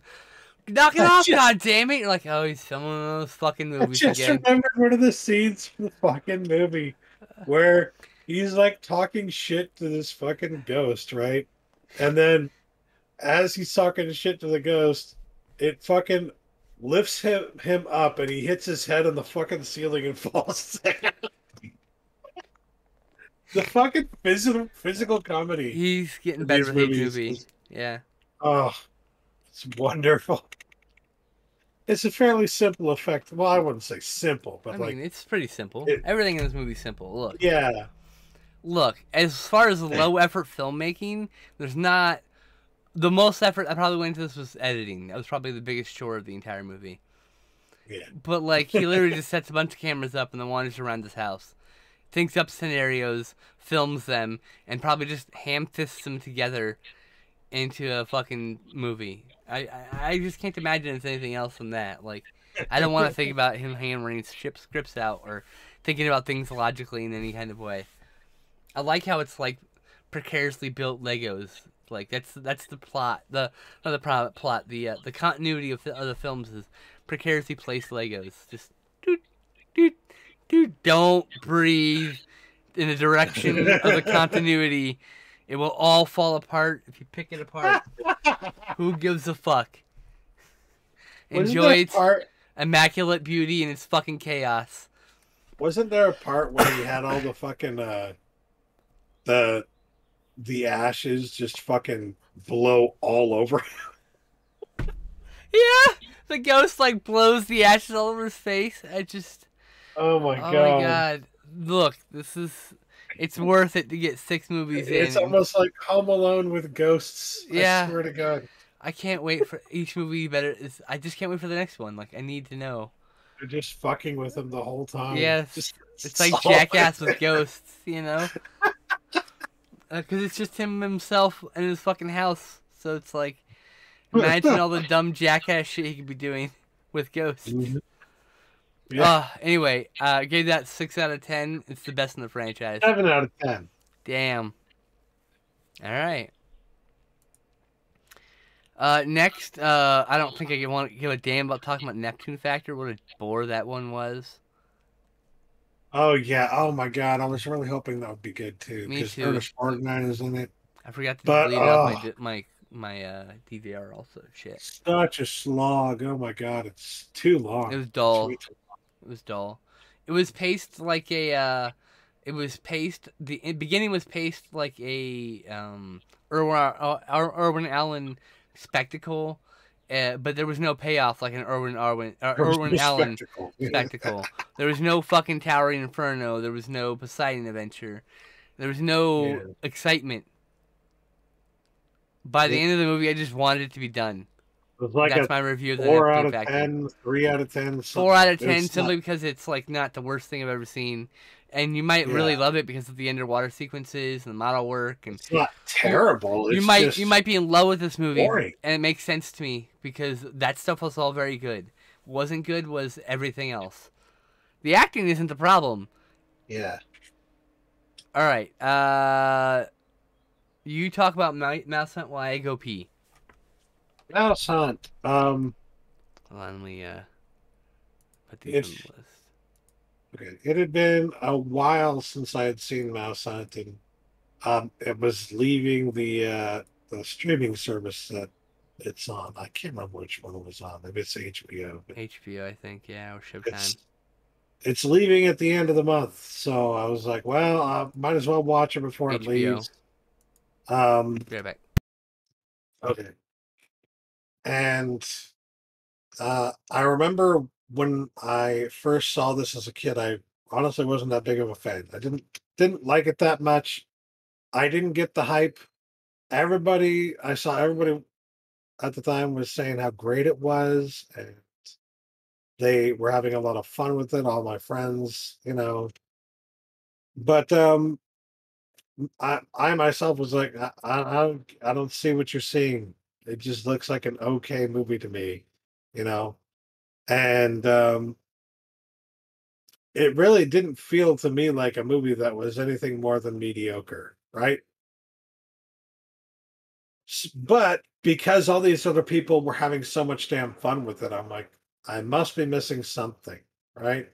So I knew I'd be watching it eventually again at some point. I didn't know that was going to be more than 20 years later, or I don't know, it's more than 20 years or perhaps 20 years on the dot, but it's been a while, um, so watching it this time though, uh, with much more experience as a film viewer and knowing much more about film in general, um, I actually loved it a lot more because I could understand some of the things that they're trying to do with it, like the almost the Laurel and Hardiness of it all, and noting how both of the actors were formerly in major Broadway musicals, and so they were almost playing it like musical characters, like flamboyantly playing these characters. Uh, I can't remember what the other guy's name is, but there's one character in this that is very much like Jerry Lewis, and I couldn't stop seeing Jerry Lewis in his character, and I know that's exactly what they were going for too. I am positive that's exactly what they were going for. And I didn't see it the first time I saw the movie, but I definitely saw it this time and appreciated that. Um, the music is fantastic. I love the fact that for most of the practical effects, the special effects, they use an actual mouse. Like trained mice. Mice aren't necessarily too difficult to train, but for the specific kind of things they were having mice do in this movie, it would have been pretty difficult to train them. And honestly, really, really good special effects in this movie. There were some moments when they had to get like animatronic mice, but for the most part, it was all like just an actual real mouse performing a stunt, and it was really, really well done. Oh And yeah. Did we talk I like about the the story a lot better too. transphobic joke? No, Oh, there's a why would character. I talk about that? There's because you're supposed to be a fucking ally. But I Uh, would leave that to you, right? there's the whole haha guy in a dress joke that you get in like most Hollywood films, which is founded on transphobia and misogyny against non-passing trans women. There you Yeah. go. It's not that I funny. don't. It's I a, don't even remember that it's character. such a short scene, and it's the skinny guy. His clothes get stolen by get like hooked into the Oh machine, yeah, which isn't a yeah. great gag, but like I don't know. And having the only clothes that he Him just had. wearing a jacket and like you can see his bare chest, like that'd be kind of funny. I think. Oh, he's naked underneath his. He's just wearing a Yeah, jacket. Like there's a way you could have done that without having to be dressed. You know. yeah. It's almost like they went out of their way to make sure he was in a dress. They definitely did, in fact. Yeah. And there's something insidious about it too, because it's like it's a Yeah. small scene, it's a small moment, but it's It's also like means something though. it's the kind of thing that like it gets entrenched into the way that people see that kind of person. And it's just like, yeah. You saw it every Rough. weekend with Bugs Bunny. Mhm. I mean, that's how ingrained it is in the culture. You think it's harmless, but it's Yep. actually not. It's bad. It's not good. Ultimately, Yep. it breeds the very early on this idea that you can laugh at men in dresses, as if Yeah, that I was such a reason completely to forgot laugh about at that somebody scene. ever. No, but I'm saying like in general, it was in like fucking Bugs Bunny cartoons when we were kids. I mean, like Yep. that's how entrenched in our culture it is. Both the misogyny and the transphobia. Like, I mean, who cares? Like, ultimately, what's so funny? What if even if a man does want to wear a dress? What's funny about that? Ultimately, what really is funny about that? Yeah. Nothing. Nothing Seems to really. be there are a lot more people who are scared of that right now than anything, which is Which just is so fucking... silly. Oh no. The drag queens are reading us children's stories. Whatever shall we do? It's so fucking wholesome. Have you actually seen I know, those yes, videos? it's Oh my fucking God. wonderful. It's disgusting what they're pushing that rhetoric. It's like, what the fuck? Yeah. It's like, Mhm. Jesus, people are just trying to make sure kids hear good stories read by people. Like, what the fuck? And this is good for the community because you get used to the idea that you're going to see people who are outside of your worldviews and morals and whatever other else. And Yes. thinking, like, and all the other different aspects that makes a human, right? Mm-hmm. Like, I don't know. It's baffling to me. Anyway, what was that? What did we watch? Oh yeah, Mousehunt. I thought that was pretty good otherwise. Other than that one joke. And then there was one Yes. joke of racism where he says Hakuna Matata to someone who doesn't speak English as if he will understand what Hakuna Matata was, which is both That's what xenophobic and racist. makes it a problem, but Yeah. it is definitely also just a reference to Lion King. Yeah. Because It's the both of those character is things. from Lion King. It can be both of those things. He played Timon. Right. But yeah, exactly. It can be both of those things because, like, yes, it's a reference to the Lion King, but it's specifically a reference to the Lion King made towards a person of color, as if as if a person of color would just automatically know how to speak an African language, which is kind of weird, isn't it? Yeah. You know? Anyway. You absolutely have a point with that. That doesn't make any fucking sense. It's like it's such a silly throwaway joke, and that's why it's just like I do have to Yeah. mention it, but like honestly, it's like 2 That's why seconds. I So. say things like that are insidious because it's Yeah. like it's a throwaway thing, Mhm. so people don't think about it. Precisely. Anyway. Other than that, it's like a big love letter to just slapstick comedy. Yes, and I mentioned how they were like Laurel and Hardy almost levels, and one guy was definitely a reference to like Jerry Lewis. He was trying to affect Jerry Lewis. And they were both in Guys and Dolls on Yes. Broadway together, so they had like good rapport and everything already. So like the first time I saw this when I was younger, I felt like it was mediocre, 5 out of 10. Wasn't very impressed, right? Mm-hmm. This time around, I think it's like a 7 out of 10. It's way better than I thought it was, but I gave it 7 out of 10. I mean, still not necessarily my kind of thing. You know, there are just certain aspects of it that it's like I can understand now why you might have loved it growing up, but it's also not like the best movie ever. Yeah, I think if you think it is, then it's either just your favorite movie or you might have rose-colored glasses. It's a pretty good movie, but I don't think. Yeah, I think it's 7 out of 10 is pretty fair rating for it. Yeah, I'd probably buy it on Blu-ray, even with that scene. You know. Yeah, I might watch it again. Next is The Night Comes for Us. What an incredible fucking movie this was, by the way. Holy shit. It's a crime saga about these about this assassin who's part of a group called the Six Seas, what are they called? And Six Seas. And he spares the girls during a massacre, and then now he's a target. It's Iko Uwais is this like just this incredible force. Like I don't know how to describe it. These movies, if you've seen the Raid movies and you like them, we're about to talk about those too.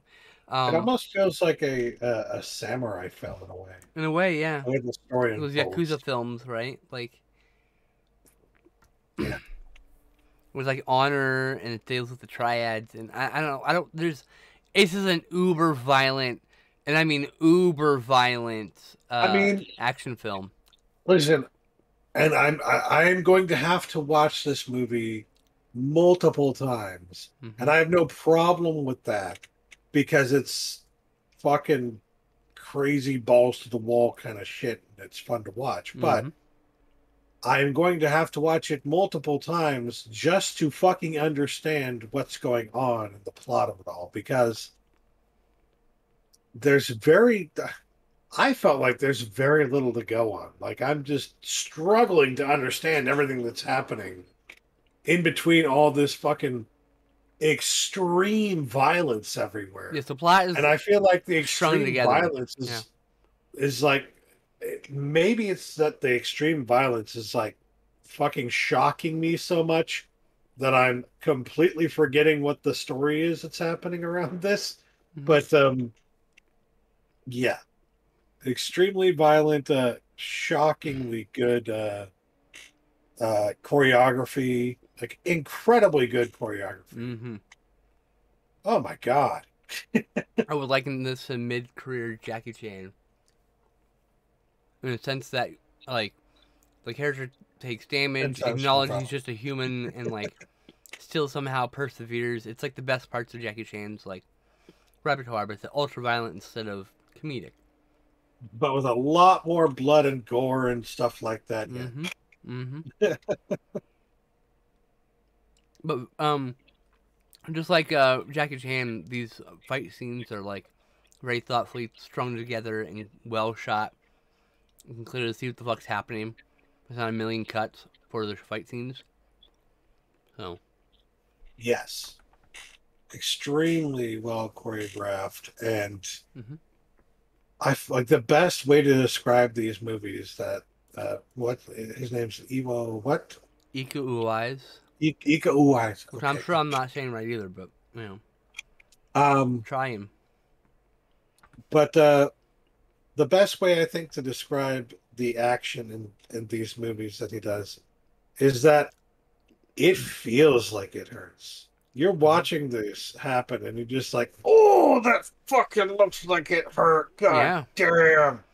And the actor who performed that stunt in most cases probably did get hurt, you know? Yeah. It's an impressive filmmaking though. It's just so good. It is literally, as Justin said, it's kind of like thinly strung together plot to hold up all these cool action sequences, and it's worth the ride though. Oh yeah. Like fucking insane. This movie was just I gave it a 9 insane. out of 10. Like I had to. It's just incredible. I can't believe I can't remember if I gave it a 7 or an 8 out of 10, but I didn't like it as much as you did because of the fact that I couldn't understand the plot. But I also said at the same time that, like, wow, clearly I need to see this again so that I can understand the plot better. Oh, I missed the raid in here because I didn't log in on this list again because we watched it way at the beginning of this list. That's why. Okay. Oh. Well, we did watch the raid. Next, we did the raid and the raid 2. It was like Saturday and Sunday. Sorry. I gave the raid an 8 out of 10. I give the raid 2 a 9 out of 10. Oh yeah, there was so much about the raid 2 that was, I think, in a lot of ways better than the raid. Now the raid, it's a different kind of movie almost. Not even almost. I think entirely, because it's a siege film, right? You know, the first movie is a siege film, yeah. The second film is more a crime drama. Yeah, exactly. It's taking place in a variety of different locations. The story is all, going all over the place. But what I liked about the second one is that, like, the plot was extremely well thought out. It was just a really good story, too. Like, everything that happens is just fantastic. I remember you gushing about this, so, Yes. Because, like, not necessarily you can relate to the characters, but, like, you can understand what's driving them, right? Right. And that says something for an action film, a movie that's all about or mostly about the fighting sequences, right? For that kind of a movie, for it to have a very, very strong plot and a very strong script in general is not very common. In this case, it just was really Pretty fucking rare, weird. to be fair. Yes. And I'm like, I remember thinking, wait, did people not like this one as much as the first one? Because It's long, that's why. it's actually better. It is better, but it's also an hour longer of a movie. Yeah. Yeah. Well, that's what happens when you put a plot in these. I know, right? But I think the Raid 2 outdoes the Raid 1 every conceivable way with the fight scenes, too. Like, and that's not to say anything bad about the Raid One. Not It's at all. just like, it's a good they sequel. maybe they don't know if the Raid One is going to do that well. And then it takes off, Mhm. and like they get more of a budget for the second movie. They're just like, we're gonna really go for it this one, and they did. And the first movie is supposed to It's take place in a prison, and they're supposed to fight their way up. But they had to change things to the budget, and so then it became an apartment complex and a few stories. And then they decided, since they got to do the Raid 2, they were going to do a prison movie, so they did, at least partially, a prison movie. And then they did the post-prison also, Mm-hmm. because they had to make a new movie, because the original idea wouldn't have worked.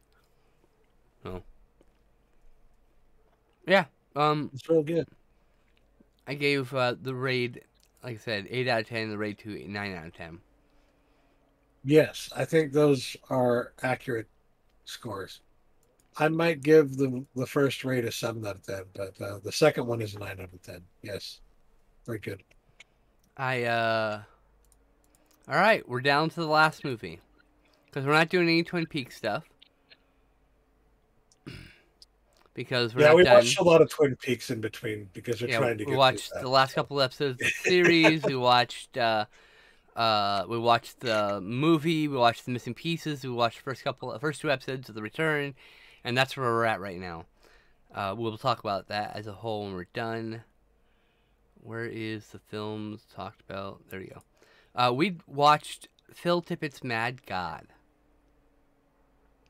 Which I described as Alex Jones's nightmares come to life in stop motion animation.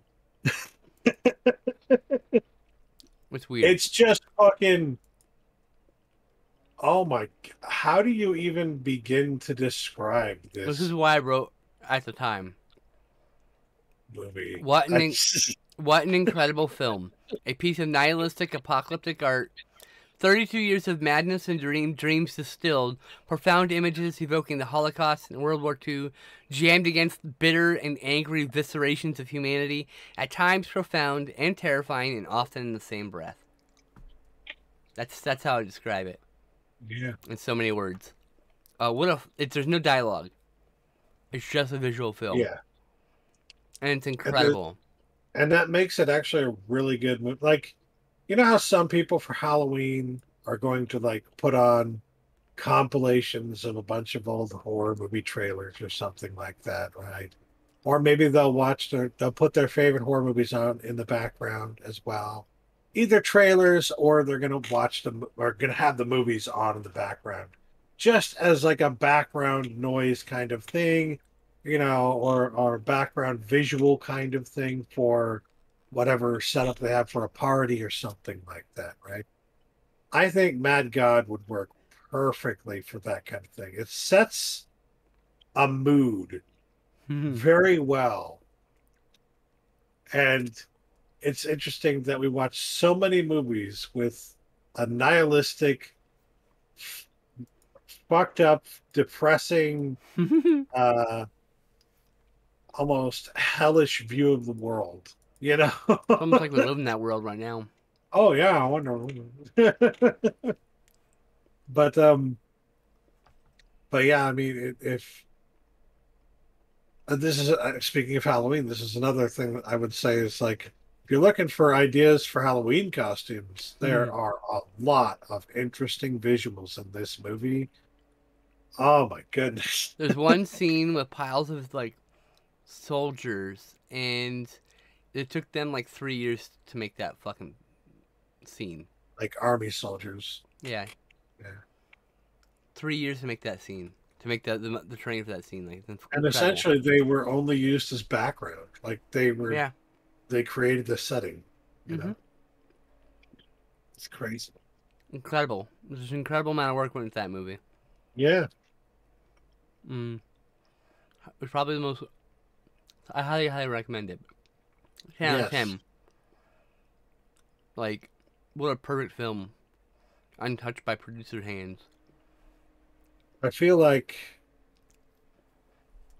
it's the kind of thing that most audiences probably would not like because they wouldn't understand it because there's not really a narrative structure to it in the same way as a typical movie, right? Mm-hmm. And because there's no dialogue in it.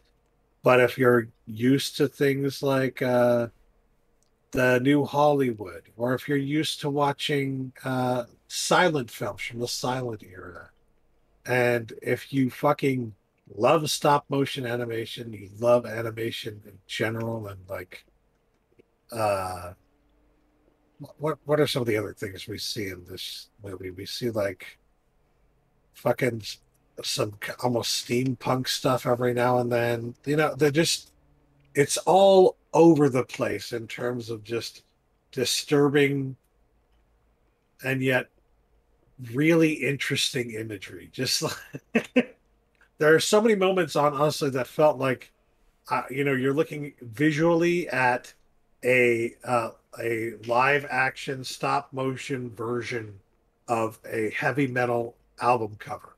You know what I mean? Mm-hmm. Like you're just watching a heavy metal album cover, but in action. There's a whole You sequence know? that looks like it's made for a bolt thrower music video. That's what it feels like. Yeah, a lot of parts of this movie felt like they could fit very well in certain types of music videos. Uh, and it was just, oh, there were also, as I was watching throughout, I couldn't help but feel like I would love to see Tippett do a fucking video game because I could see like you're playing one of this stop motion character wandering through these things, kind of like in a game like Inside or in Little Nightmares or whatever, but it's stop motion animated by Phil Tippett. Imagine that. Just Meanwhile, imagine while that. we were watching the movie, I was like, I never thought I'd say this, but I think I found the perfect director for Oddworld Odds was it Yes. Oddworld Abe's Odyssey? Like that's like such a like it's yeah Phil Tippett could pull that off. I believe in Phil And Tippett. throughout the movie, you also see little things here and there that are like from throughout his career. Mm-hmm. At the very early in the movie, you see in the background of like a junkyard a bunch of old Ed 209s from There's RoboCop Ed and a 209's. RoboCop, in Yeah, fact, it a was just a RoboCop torso, just a torso Yeah, with no hand, and no head of RoboCop. There's Robbie the robot, and apparently there's some R2 droid stuff in there also. so But like yeah, there's a lot of stuff in the movie that it it's like part of it feels like did he just use these because he had them in a closet somewhere and it was cheaper than trying to create something else, or did he use them specifically to be a reference, or a little of both? And it I probably don't was know. just a little of both. I want this movie on Blu-ray. I need to watch it like 10 more times. Yeah. Yeah, it's a visual feast for the eyes. It's so It's an hard to experience. describe. There's no story. There is a story. It's a journey. The story is life, and like in general, and the slow descent into chaos and fascism. and in a way, it's about Phil Tippett's life. And It's there are so interesting. many. Well, I They're think this like, is the closest we can ever get to like sublime art, right? Because it's literally just a bunch of artists who want to make art for no other reason to make art. There's no money-making goal here. They just wanted to make a piece of art that people wanted to see, that people would want to see, and I think it's close we can get to like sublime art, you know? yeah, true. It's pretty close to it, I would say, for sure. It's not perfect because Some people would disagree, but I don't care. it's not entirely perfect because there was a Kickstarter to get it finished, and also a streaming service is how you have to see it and to pay money to see that. So in a way, it lacks the availability of being free, so it can't actually be fully sublime art, right? Like once it's locked away. Well, I don't know. The point of the concept of the sublime is that it was specifically that it was not made with a profit in the sentence. Exactly, is my point. So it can't also be put on a platform that needs to make a profit. You know what I mean? That's why I'm saying Yeah, but that's what prevents it from being actually true. well, but what I'm saying sublime is art. that like he didn't make it at the time that he made it in the past 20 to 30 years, like with the idea that I'm someday going to put this out on a streaming service or that I'm Right. someday going to release this in a theater. Gotcha. You know, it was made in some cases, like you mentioned, to like it's film students would work on the film just to get experience Yeah. on what it's like to work on a film. And he And would do that it after was the whole working. point of those some of Yeah. those scenes, probably, He would work was on that. just to give people experience. He worked on it after doing like his normal job, whatever, like his effects work job. He would come and then do that movie and like animate more of it. And it's like the fact that Phil Tippett animated the first half of this movie by himself, 100% by himself.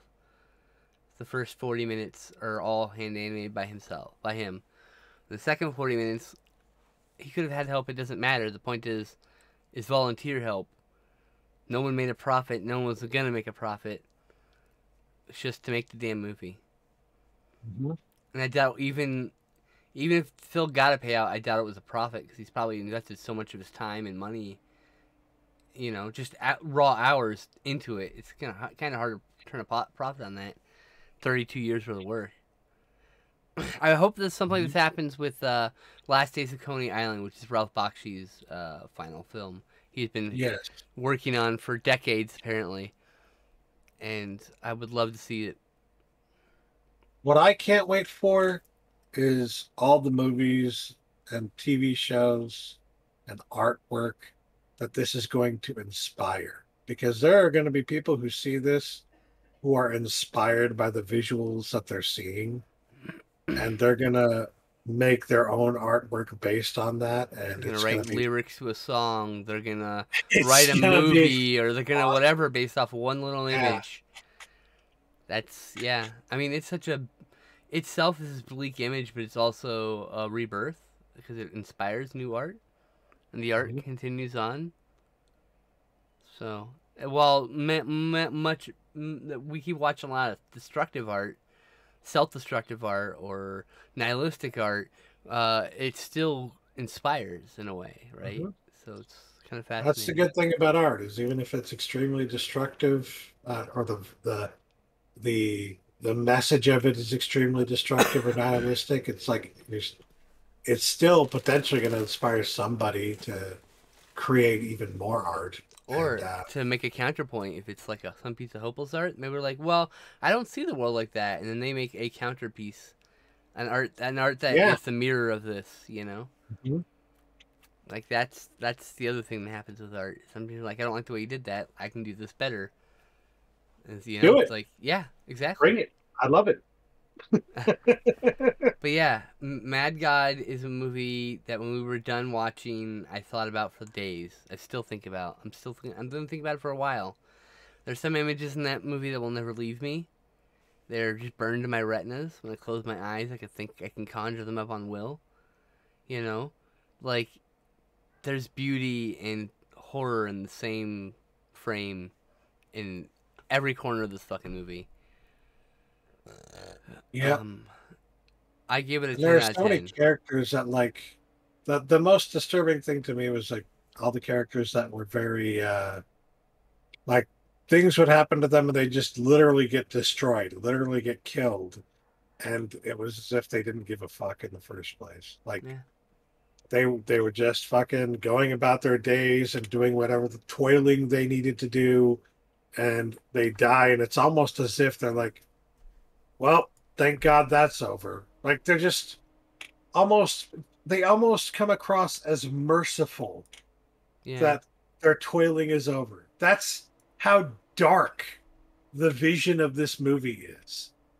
And it's really disturbing. It's going to be disturbing for a lot of people, but like if you're in the right mindset and you fucking love incredible artwork, then you're going to love this movie.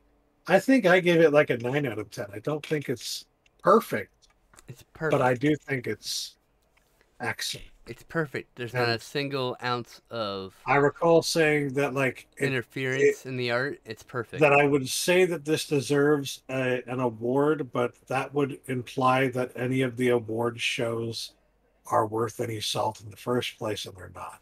So, Would I like them to get an Like, Academy I- Award for animated features? Yes. Will they beat out Yes. Disney? Probably not. even if they did, it'd be like this. Just feels like they're doing this to give Phil Tippett an award. You know, it's just Right? Just give them a fucking lifetime achievement already. Like, yeah. the fuck? And He's even earned that it. just kind of feels weird though to me because the same way that it Look, feels. the one thing I do weird agree that- with is I like the lifetime achievement because it's saying you've put a lifetime of work into this industry and we're thanking you for that. That's like the one award I think is genuine and honest in that whole fucking Yeah. thing. Everything else is all back pattery, but that's Yes. honestly almost always an award that goes to someone who's actually deserved it.